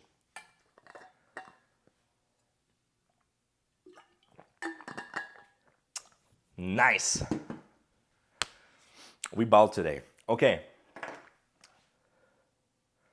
I love that shit. Bro, Will, you changed my life. With the Venn diagram stuff. And it's only the beginning. It's only gonna get better. Like every time It is just the beginning. Like, as much as you're doing a good job, and perhaps even a better job than I can, there is someone who does a better job explaining everything. Of course. Even better than both of us. Of course. Of course, of course, of course. We can always learn. That's the beauty. That's what I'm gonna get you. After this call, you need a send me your address. I've got a little surprise for you. Oh shit. My address? Yeah, otherwise how's it going to get delivered to you? Oh shit. Okay. Cool. That's exciting. See, now I'm excited. Now I have more energy. Okay. There you go. Awesome. Awesome. Okay, so guys, we have 10 minutes left apparently. No, I think 7. 9. 7. 9. 9. About a few minutes left. 9 minutes left. So, okay. Now, what are we gonna do with all that information? I wanna ask you guys, every single one of you again, and this will be a ritual in these masterminds. What is your number one takeaway? If you could take one useful, actionable bit of everything I just said and apply it right now, straight away, in the next week of your life. It can be anything, there's no right or wrong. What would it be? Every single one of you has to tell me. I think it's gamification is the... No, sorry. Speed is the product of gamification and pattern interrupt. Ooh, you said speed is the product of what you said? It's your thing, dude. What you saying? No, but the way you formulated it, speed is the product of pattern interrupt. And gamification. Ah, there you go. Okay. Speed is a product of gamification. Ah, okay, you got the middle part of, okay, cool. And pattern interrupt. I love that. I love that. I'm doing that in my life. I mean, with my social media, I'm doing that now. I have a midday check-in where I show like what my sleep score was, how many hours, what my water intake and everything. So it's public. Cool. Yeah, that is a gamification. Awesome. What the pattern interrupt is though? Maybe you can give me some clarity. On what type of pattern interrupt? You need to... Like, what should my pattern interrupt be on a daily basis? Yeah. In conjunction with the gamification to get speed, to get results in discipline of health. Okay. We're gonna add some sauce here. Y'all, okay, we're not done. Okay. So here's how I interrupt the patterns with my clients when it's a one-on-one. It's basically like, there's a part of it that's improvisation. It comes with a moment, but the structure is the same. And it comes from my man, Tony Robbins, what I learned from him, which is the emotional triad. The emotional triad. Okay. So for those of you who don't know what that is, well, you already know what that is, but it is a triangle right here. Now, remember the pattern interrupt side of the Venn diagram? Underneath that, it was state. I wrote state. That's because when you interrupt a pattern, the main goal is to change your state. Boom. Like you go from, I don't know, ashamed of something, and then boom, all of a sudden you're grateful. That's possible. Here's how it's possible. State. Our state is composed of 3 different things. Number 1, you have the physiology. Well, I'm reminding you of that because you already know it, but a reminder is always useful. You want to change your state, you want to interrupt your pattern. One of the best things you can do is you can just scream out of nowhere and just start jumping around. And now all of a sudden you're celebrating, and now you're running around or you're dancing, you're listening to some music, you scream, you tap your chest, you go, yes, let's go, boom. All of a sudden the energy is completely different. Completely different. Now physiology is something you can do. The other part you can do, you must do to change your state is your focus. Your focus. And also the meaning, the story. I call it the story actually. The story you have in that moment. Now, physiology is pretty obvious how you change that in the moment. I just showed you guys. But focus and story. Focus and meaning you associate in that moment. What is the story that's running your life in that moment? The best way to change it immediately are questions. Questions. A great example, when someone comes to me and goes, complaining about something. Life is so hard, they're complaining. They're in a victim mindset. One of my best ways to shift that immediately is ask them a question. Okay, Gino, Would you watch a movie where the character is happy, no problems whatsoever, no challenges from the beginning to the end? Nothing happens. Nothing challenging happens. Character is just happy. Of course not. No one will make that movie because that shit is boring as fuck. So then I ask the question, so why do you wish for a life without problems? Why do you wish for a life without challenge? Challenges, overcoming problems is the meaning. It's what gives us meaning. It's what makes life exciting. And now I go, what if what's happening right now is the beginning of your comeback story? What if it's happening for you? What if it's building the character you need? And now all of a sudden, the person's mindset is completely different. So I have a list of questions I ask, use it on myself and on people, that immediately change what you focus on. Victim, or is it a gift? Am I a victim? Am I the creator of my life? Like all of these different shifts. And also, someone who's suffering deeply. Sometimes that works. I've used that and it's worked before. Someone who's suffering deeply. I go, hey, you know, like one day we're all gonna come back to source, whatever that means. Whatever that means for you. It can be heaven or the next life. Whatever we came from, we'll come back to that. So don't worry. All of that pain and suffering will end. You're gonna go there. And all of a sudden, now I'm breaking their pattern because it's like people tend to not want to think about death. And it's like, no, don't worry. We'll all go there. And it's almost taboo to say that like death will relieve you of all the suffering because it's like, oh, what if the person's suicidal? It's like, no, it's true. We're all gonna die one day and we're gonna be fine. Like all the pain will end. Don't worry about that. You're gonna go there. And then it's like, so might as well, while you're being human, because you're not gonna be human forever. You're gonna go back to source. While you're being human, why not experience the full thing? Why not experience all of the range of being human? What if all of the dark shit serves as contrast? Because how can you experience joy? How can you know what joy is if you've never experienced suffering? How can you know what freedom is if you've never been stuck? So it's like, what if all of that shit that's happening right now serves as contrast for what's coming? So that you get to appreciate it even more, so that it's meaningful for you. What if it's happening? Again, it comes back to what if it's happening for you? You change the story. How about we experience the full thing? All of a sudden you remove all the right and wrong and I shouldn't be feeling that. It's like, no, it's part of being human. So all of these questions can serve as change of focus and story. So William, I invite you, 2 things to answer your question. The call is about to end in 2 minutes. We might hop on another one. We'll hop on another one quickly. So, okay, I invite you to do the same thing. Number 1, you got to change the physiology, obviously. You stand up, you move a little bit, you jump, whatever. Woo! Okay, cool. Then, what is the story I'm believing right now? What is the story that's running my life? And then you find a few questions, you ask questions. What was one fucking very powerful question? What if, I have it here. I gotta tell you guys. Wait, so the question is for focus or is for story? Both. Like question serves as both. It changes automatically your focus and the meaning with the example I just gave. So it's like, okay. Is there anything else for focus besides the To be honest, not really. Not in my, like the most effective, there's probably other stuff, but the most effective is the questions. Okay, if the opposite of what you believe was true, what would change? Pattern breaking. If the opposite of what you believe was true, what would change? It gets you to focus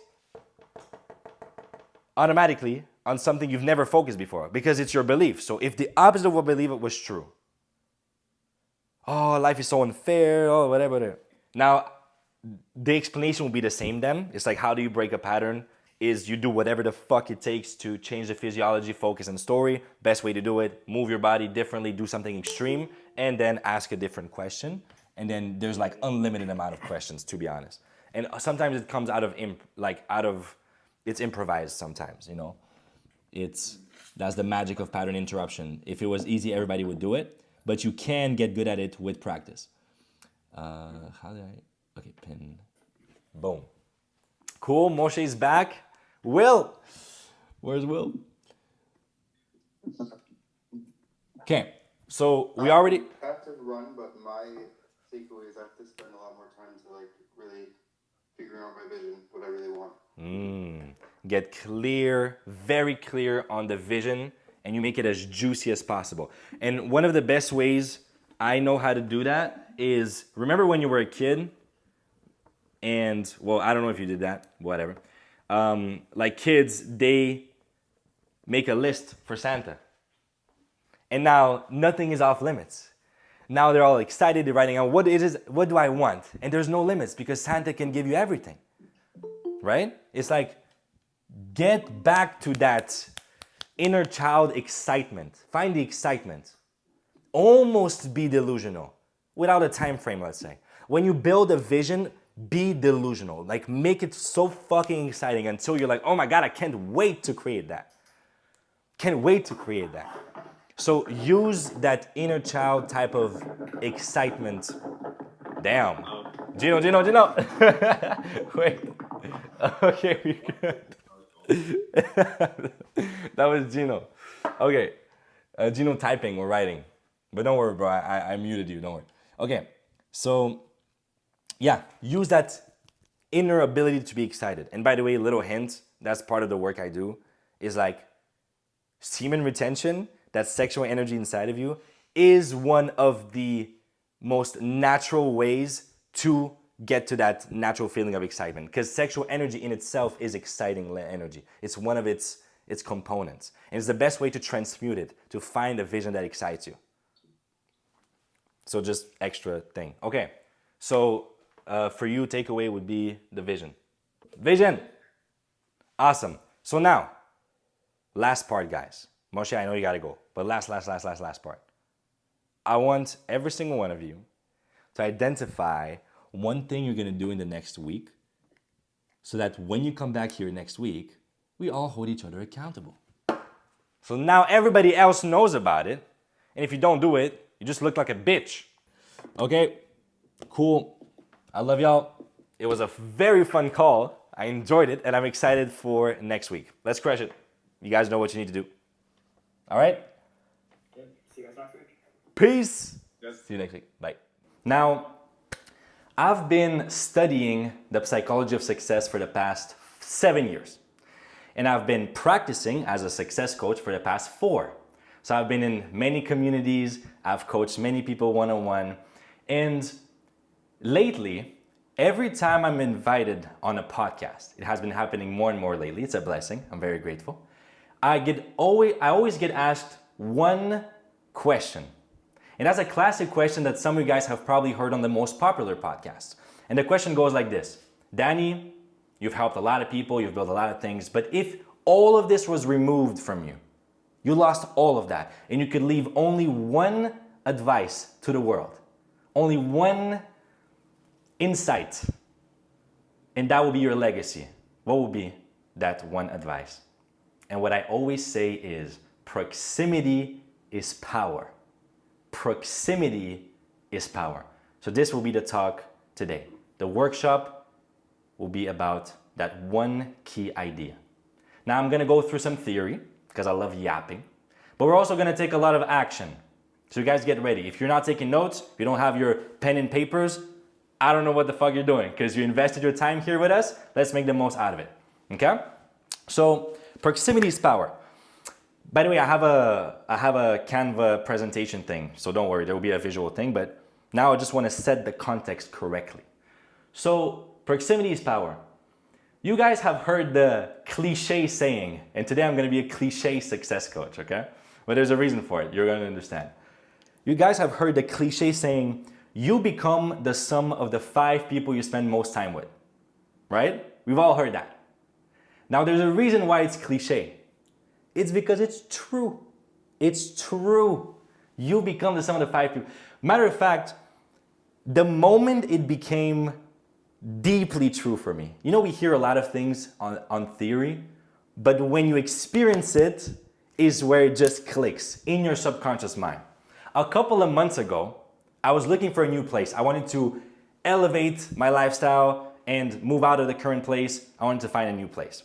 Long story short, I was in a club called the Toastmasters, public speaking club, and I met a guy there. We ended up moving in together. Now here's the thing. He was a dating coach. And I swear to God, my intention moving in with him was absolutely not about learning about dating. Matter of fact, I was seeing a girl at that time, no interest at all. What I wanted to do is grow my business, right? I'm a coach, he's a coach, let's collab, grow our businesses. I'm not kidding you guys, 3 months in, just by living with a dating coach and seeing what his standards are, seeing the way he communicates, his philosophy around dating, next thing you know, I tripled my body count within 3 months. Now pause. My intention here is not to inspire you guys with that. It was a different season of my life. I don't even see it as a flex anymore. But it's to prove a point that proximity is power. Without even having the intention to learn anything about women, just by being around that guy, who's the best I've ever seen around women, it just literally happened because of subconscious things, persuasion, influence. It all happens subconsciously. So, let's get into it. Proximity is power.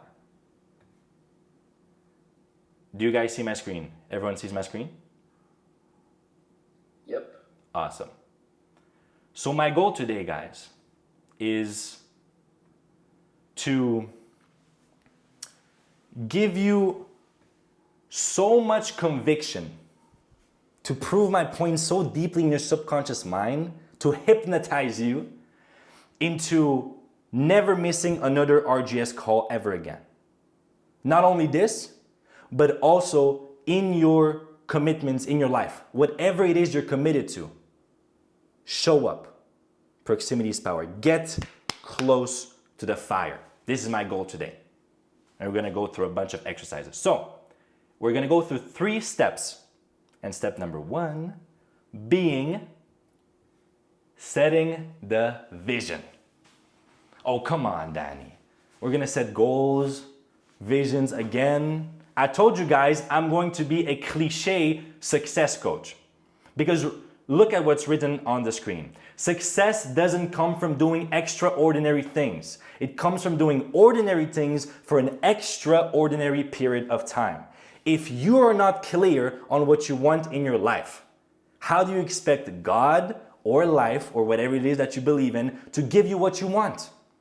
And you best believe that if you're not clear on what you want, someone else has a plan for you. Someone else has a plan for you. So you better get clear on what you want. That's why I always begin the calls with, so why are you here? What's your intention? Without that, nothing else matters. All the rest of the steps don't matter. So we need to get clear on the vision. And the way we're going to do that is through 3 simple steps. Okay? First, what we're going to do is we're going to set the financial outcome that you're here for. So you see these 3 circles? We're going to start by the largest circle, the outcome. And that's when you guys start taking notes and start doing stuff, okay? So a bunch of you guys already answered 3K per month. I said you guys are humble. And in my opinion, you could do more, but that's okay. If that's your goal, that's your goal. So I invite you to set a financial outcome, because after all, you guys invested in that program because you expect to make money in return. That's what we're here for. And so in the next 3 to 6 months, what is your financial goal per month with appointment setting? All you guys, note it down. And then I want to see you guys write it in the chat as well. If I was to give you guys a guarantee right now, 10K per month, we sign a contract, boom, you have 10K per month for the rest of your life. Under one condition, you spend the rest of your life in a prison cell. Would you take it? Would it be worth it? 10K per month in prison for the rest of your life. What's the point? No. Thank you. Of course not. Which is why the second layer matters so much. which is the process, or I like to call it the lifestyle. Okay, so what are you gonna do with that money? Why do you want that money? What is the vision for the lifestyle that you want? Who are you gonna spend time with? Where are you gonna spend time? What are you gonna do on a day-to-day basis? So that's two answers in one, which is number one, what is the lifestyle required to get to that 5K, 10K? So what does your life look like right now in the next few months to get that? And then as you're getting that, what does your life look like when you've reached that goal? So it's kind of this evolution of lifestyle. This is the second layer. A lot of people stop at the first one, which is ridiculous, but most people still go to the second one. So let's take the time, and I want you guys to write down, this is the more important part even than the financial goal. Because without the lifestyle, there's no point. And also it's never gonna happen if you don't take the right action. So I want you guys to take the time and write down the lifestyle that you want with that money. Also, what does your day look like on the road to getting that? This lifestyle, you guys have heard a lot of successful people talk about writing a manifesto. This is what it's about. So right now we have a few minutes, but you guys can take extra time if you want to really build out vision in details. Clarity is power. Proximity is power, but also clarity. So you want as much clarity as possible. For now, this is enough. Awesome. Now, most people stop at this level, right? They go, okay, what do I want? What do I need to do to get there?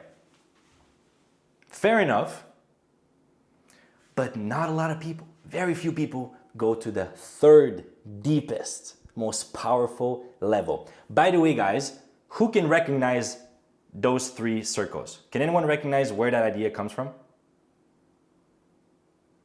If you can, write the book in the chat. I'm very curious what type of people we have here. Anyone ever read the book that this idea comes from? The 3 layers. If you have, write it in the chat. Maybe I'm not that cliche after all. Who knows? Okay. So the book is Atomic Habits. So the reason I thought it would be very cliche is because when you ask someone, oh, like what books are you reading? I'm in self-improvement. Yeah, man, Atomic Habits, Think and Grow Rich, How to Win Friends and Influence People. It's one of the classics. Now, there's a reason why it's one of the best-selling books of the 21st century. It's because it works. So this is my favorite idea from the book. The core level of setting a vision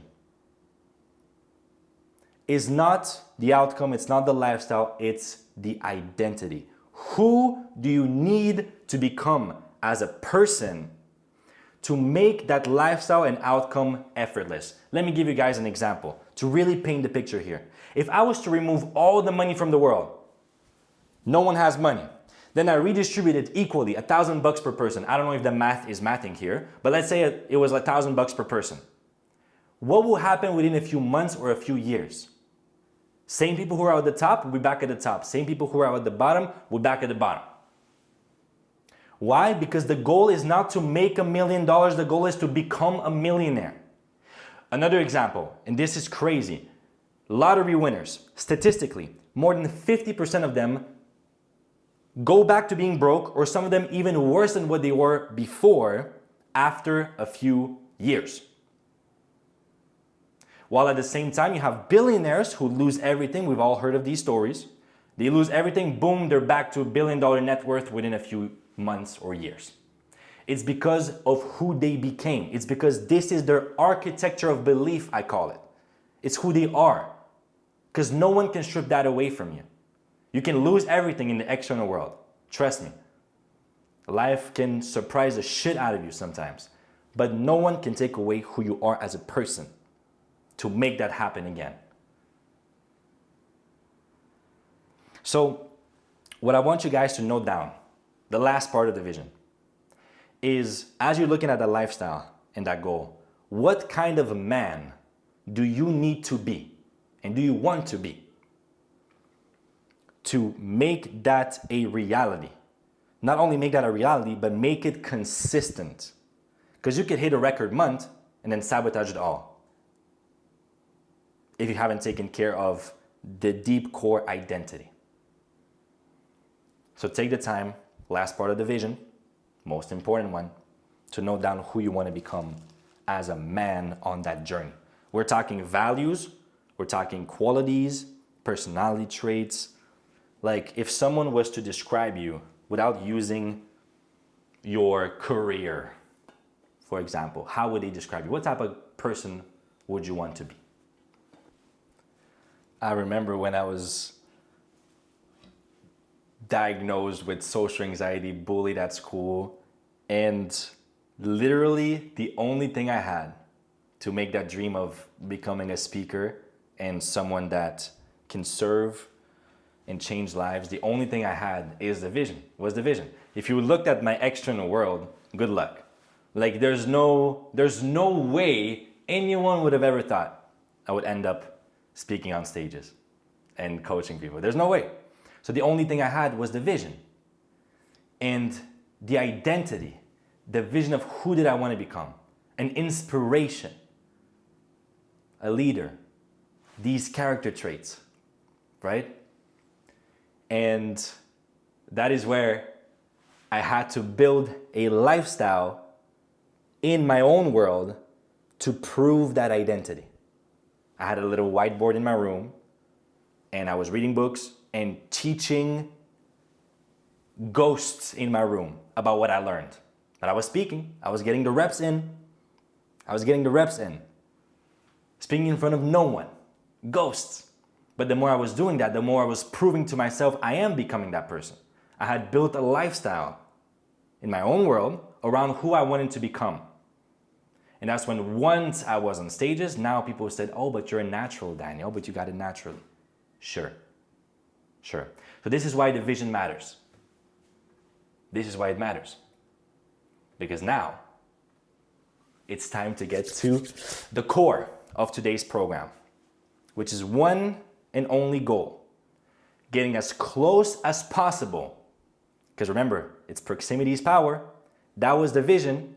But now it's to get as close as possible to the right people and the right environments. The reason setting the vision matters so much is because you could get close to the wrong people in the wrong environments and then your life is cooked, entirely cooked. Because the power of proximity goes in both ways. It goes in both ways, guys. This is why the vision is so important. This is why I always start with that. Okay? And we are going to map out the plan in 3 levels of priority. Watch what I cooked, okay? Remember the 3 circles? The middle identity, second part lifestyle, last part outcome, the biggest one. So now what we're going to do is we're going to identify who are we getting close to based on this order of priority. We're going to start with number 1, who already is who you want to become. So get close to people who already are who you want to become. Now this is the most powerful one. If you can find people who are the closest, basically people you would be like, if I was to exchange my life, I'll be pretty fine. Like they're very close to who I really ultimately want to be. For me, an example would be Tony Robbins.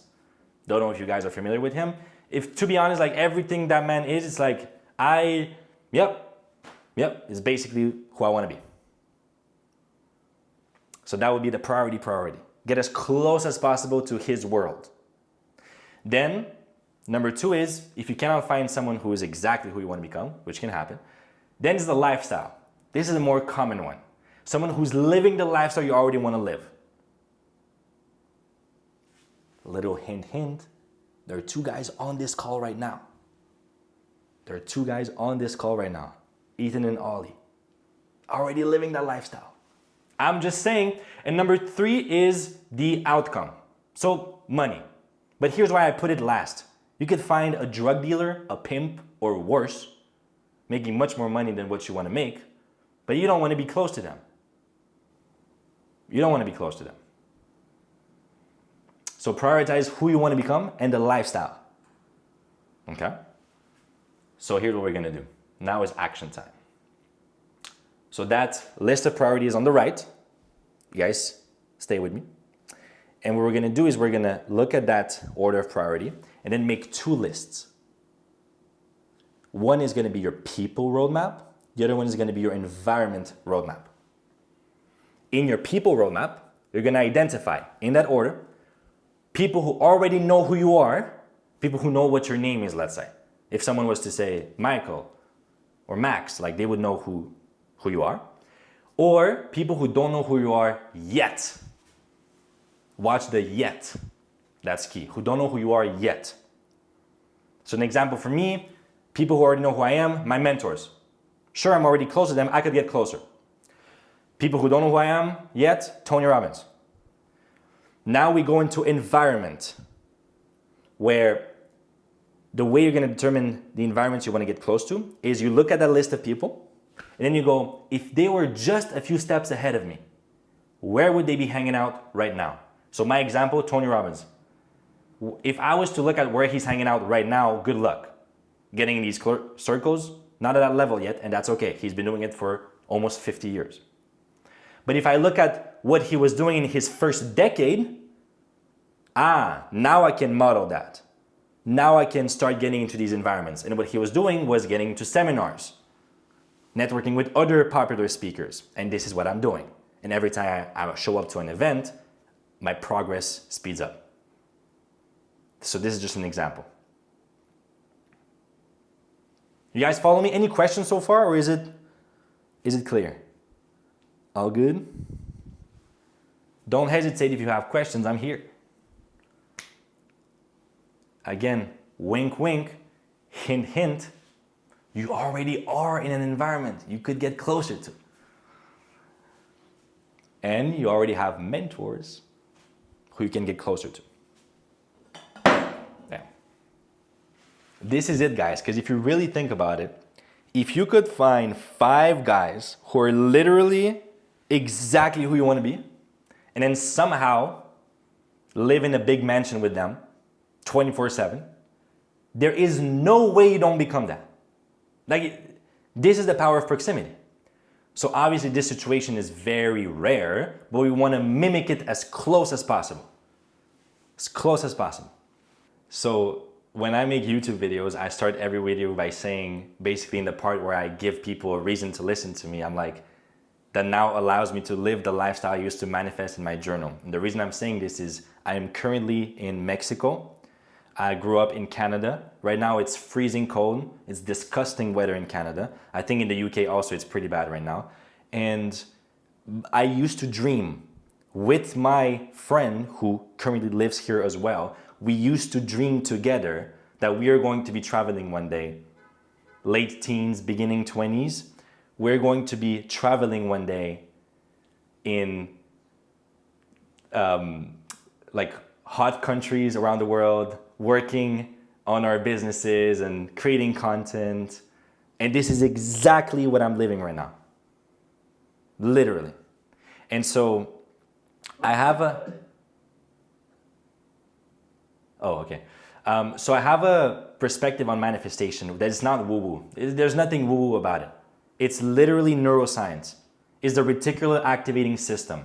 It's the fact that right now, none of you guys are focused on your butts sitting on your chair, on the feeling of gravity pulling your body towards the earth. No one focused on that until I said it.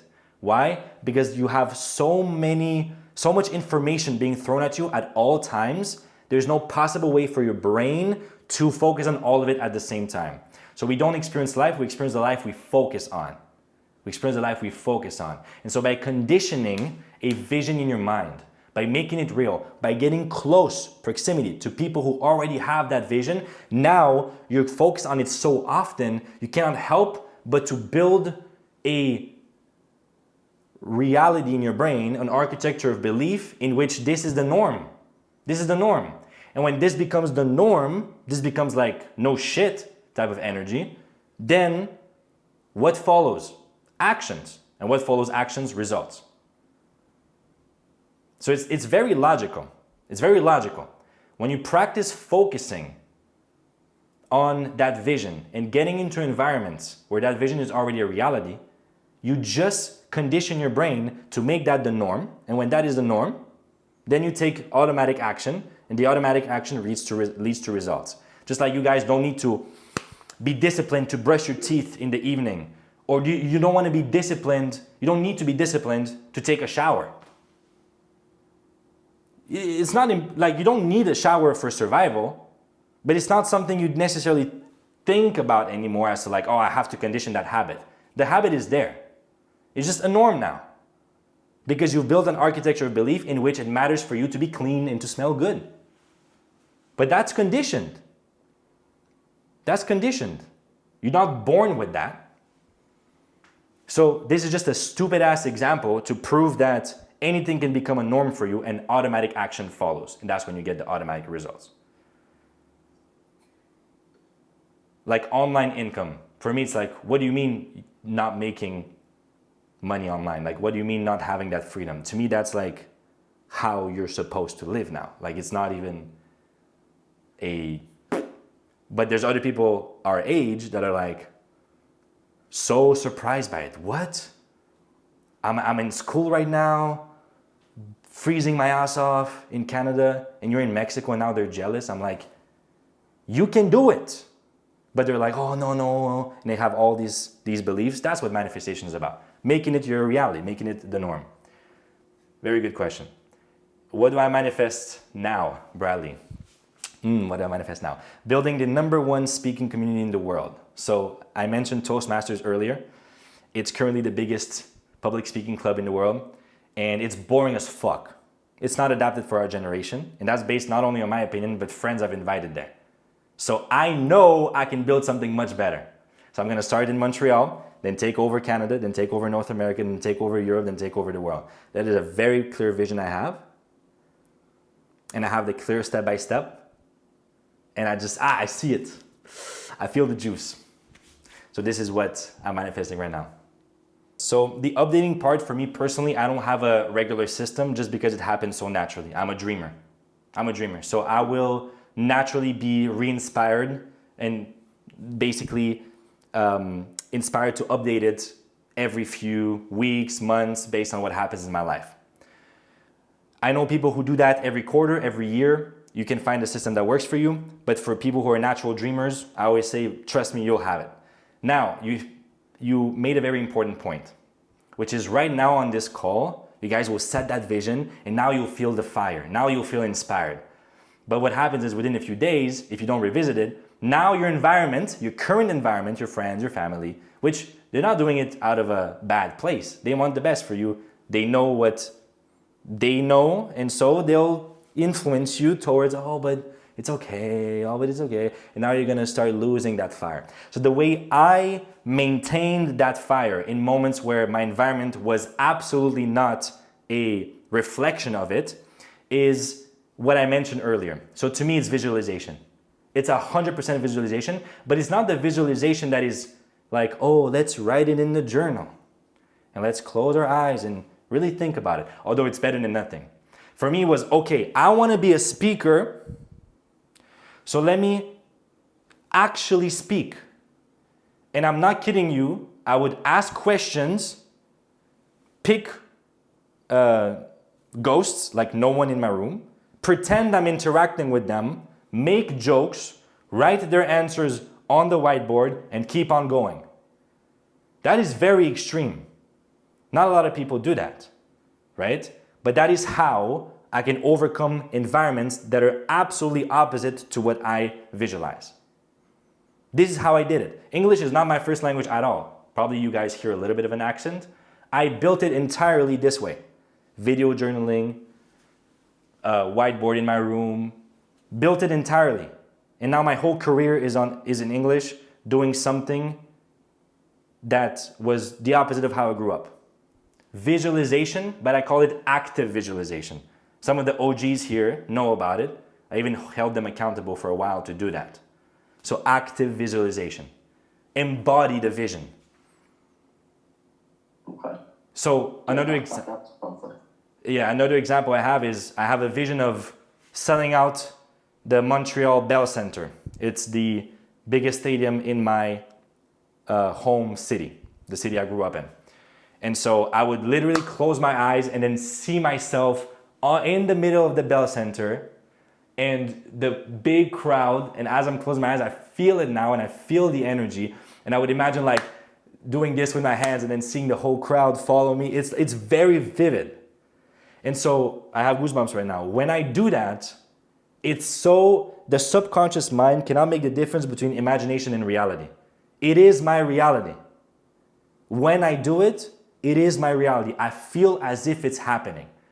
And that's when I go on a call like this after, now I have all this energy, now I have all this certainty.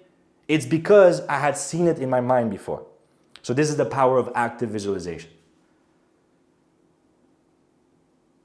That's spot on, thank you. That's exactly what I was looking for. I got you. Also, you can always DM me on Instagram, is my full name here. Daniel Banchev on Instagram. You can ask extra questions. I got you. I appreciate that. Of course. So, in the same realm of visualization, when you go into the right environments and around the right people, that's like real life visualization. It's not even in your mind. It's like you start noticing the behavior that you want to make automatic. You notice it in people. So the dating coach I moved in with, I would notice how he speaks to women. I'll be like, interesting. Just automatically, you notice stuff. And now your brain is a sponge. So now you start behaving like that. And so that's where it becomes automatic. So, you guys good with the list? I can imagine. So let's move on to where we make it happen. So far, it was all about the vision. Now is how we're going to make that happen. By mastering the law of proximity. So watch this, guys. On the screen. Proximity only works when both parties feel they're receiving equal or greater value than they're giving. Basic law of human nature. You want to get close to someone, that person must feel they're getting equal or greater value than what they're giving you. There are no exceptions to that law. So I'm going to give you guys a very clear example here. Let's say most of you guys are fitness guys, or at least you go to the gym. Okay? So let's say a fat guy, one fat guy, obese ass guy, comes to you and goes, man, Michael, I've seen you training, like you're in great shape, bro. You inspire me. I love the confidence with which you walk. I really wish I could be like you, man. And you know, I don't know how to ask this, but could I please just like shadow you in the gym, meaning just see how you do your workouts and maybe ask you for a few tips? I don't know about you guys, but if someone asks me this, to me, the value is the meaning that it gives me. It makes me feel significant. It makes me feel important. And I'm like, you know what? I'll help you, brother. I'll help you, Mr. Fat Guy. But let's say the one fat guy starts telling about his fat friends, start telling his fat friends about you. Now, all of a sudden, there's 100 fat guys all wanting to get close to you. There's no possible way you have space for 100 fat guys. They're fat, but also you don't have the time. Time is finite. And so literally, even if you wanted to help them, you couldn't. That's where the law of supply and demand comes in. That's where you do a course. Right? So that's where the law of supply and demand comes in. So let's say now you're like, guys, the 100 guys are there, right? You're doing a sermon, like the Sermon on the Mount. And you're like, guys, listen, I'm sorry, but I cannot be close to all of you guys at the same time. We'll have to do something. And then one guy says, you know what? I'll pay. And then you're like, huh, interesting. Who else is down to pay? I'll do it. And all of a sudden, money becomes a filter. Money becomes a filter of who gets access to you. That's literally the basic law of economy. Who gets access to your time and to your proximity. And besides money, there's only one other way. And it's earning your way in with time. So there are only two ways you get close to people who can elevate you. Two ways. You buy your way in with money, or you earn your way in with time or effort or strategy, some kind of value you can provide. For example, if one of these fat guys were like, listen, I cannot pay you, but I can close deals for you. Okay, cool. Whatever. You're providing value somehow. Okay? And by the way, you guys are probably like, oh, that's a bit transactional. I'm usually not a transactional guy, but I want you guys to think about it. Even your parents, it's not conscious, it's unconscious. But by you being their child, you guys being their sons, your parents, you are providing value to them in the way of meaning, in the way of unconditional love, in the way of purpose. So that's why family is so unbreakable, usually, most of the time. It's because there's this unconditional value consistently being there. But it happens unconsciously. What we're going to do here is make it conscious. So use that power. And by the way, you guys, I want to point to something very important because it's happening right here in that community. It's happening right here and now. You guys already bought your way in. You guys already bought your way in. That's how you're providing value to Ethan and Ollie, who have created a valuable program.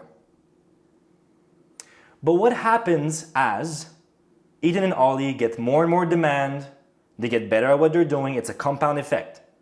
More and more and more and more. Then one day, even you guys being in this program, it will be impossible for you guys to have one-on-one access one day.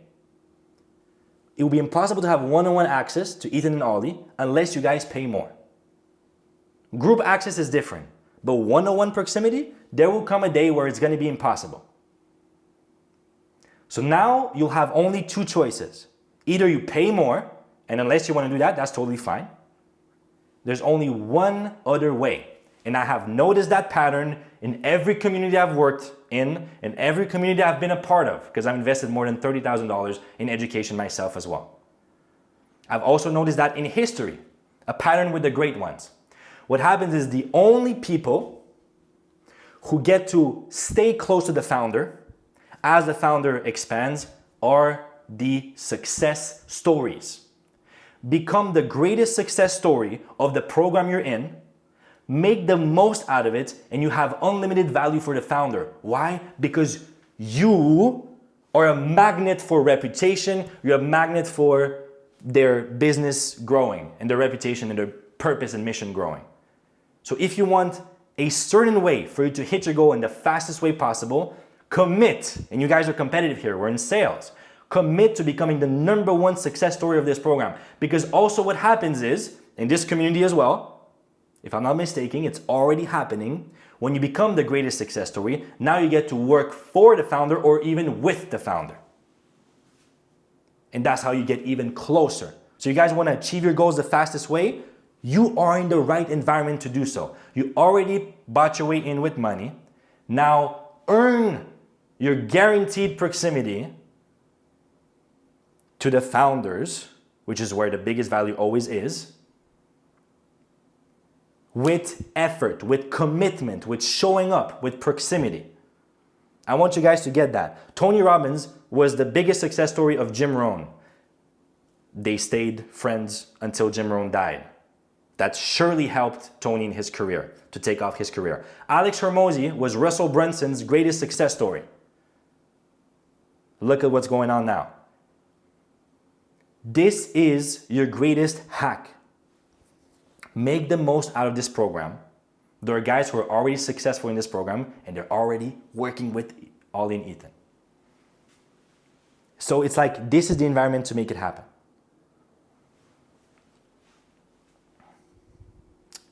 Beautiful. So, besides that,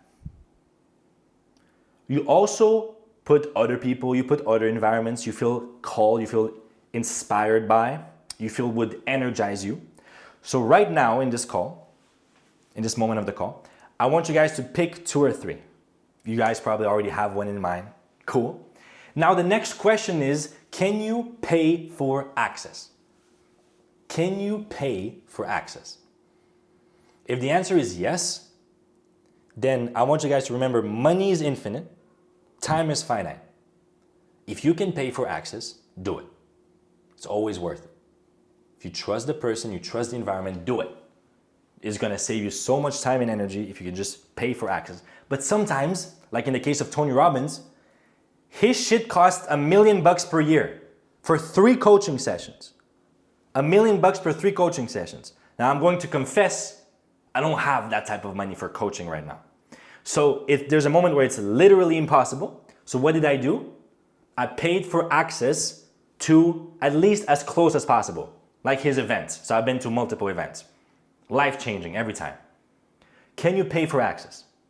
If not, that's when you can brainstorm all the ways you can provide value, like your skills, character, network, reputation, energy, everything. The reason I'm here today, I got hired to speak in this community, is because of my skills. It's because of my reputation. It's because Eden and Ollie saw me speak in a program with people that they used to trust in that moment in time. And that's how it happened. Reputation, skill. So I provide value to be here in this valuable community. So how can you provide value? What skills do you have? Actually, here's where I'm going to pause a little bit, because I want you guys to really think about it. Because for sure you do. You know people. You've been in programs. Like what I used to do. So I bought a lot of courses, right? And so I have friends who bought a lot of courses as well. And so sometimes the value is literally like, hey, I'm looking for this course. Do you have it? Yeah, I have it. Oh shit, cool. I heard you want to learn that skill. I have a course that teaches that skill. Let's trade. Type shit. That can literally be it. Access. Money you've already invested in things that people want. So take the time to brainstorm that one. It matters.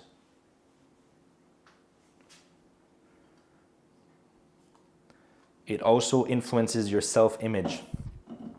As you're seeing that list, you're like, damn, I didn't even think about that one. And now it increases your perceived value in your own eyes. And now when you communicate with prospects, you're more confident. That's another way you can see it. Awesome. Sometimes, guys, a connection is the most valuable thing. Literally. So network, connection, information, skills. And by the way, with older people, when you are a young, hungry entrepreneur or guy, what happens is they see their younger selves in you. And sometimes that's already valuable. You never know. There's so many stories of a guy getting a billionaire mentor out of nowhere. Just because of work ethic, just because of energy. There's something about that. Awesome. And last but not least, what I want you guys to do is to commit to get closer to them until our next workshop. That is it. When it comes to RGS, guys, when it comes to RGS, I want to challenge you to show up to every call you can possibly show up. Every call until the next workshop. Just give it a shot and see what happens with your appointment setting skills. Just see what happens. And see what happens with your results. If you just show up to every call you can possibly show up. That's just for RGS, right?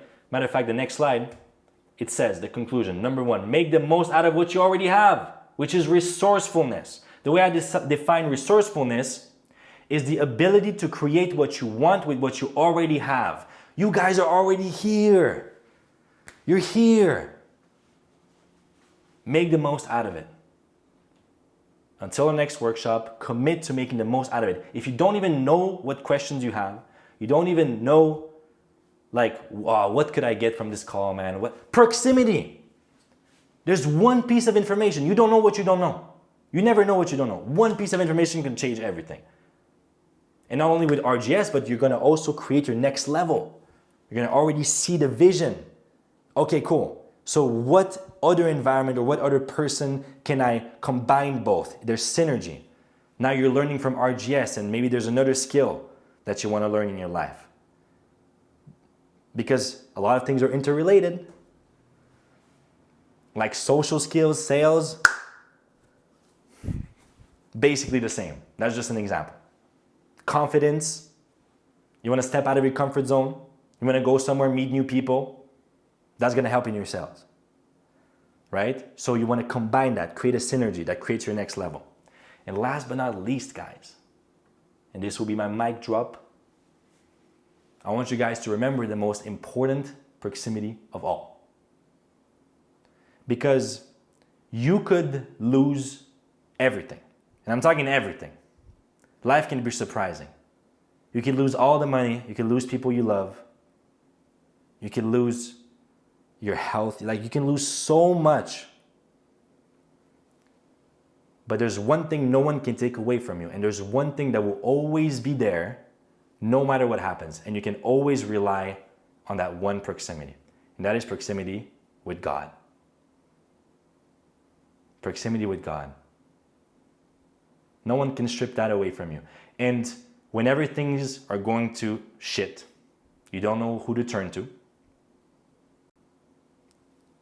God is the unshakable foundation you can always rely on. What it means to me is presence.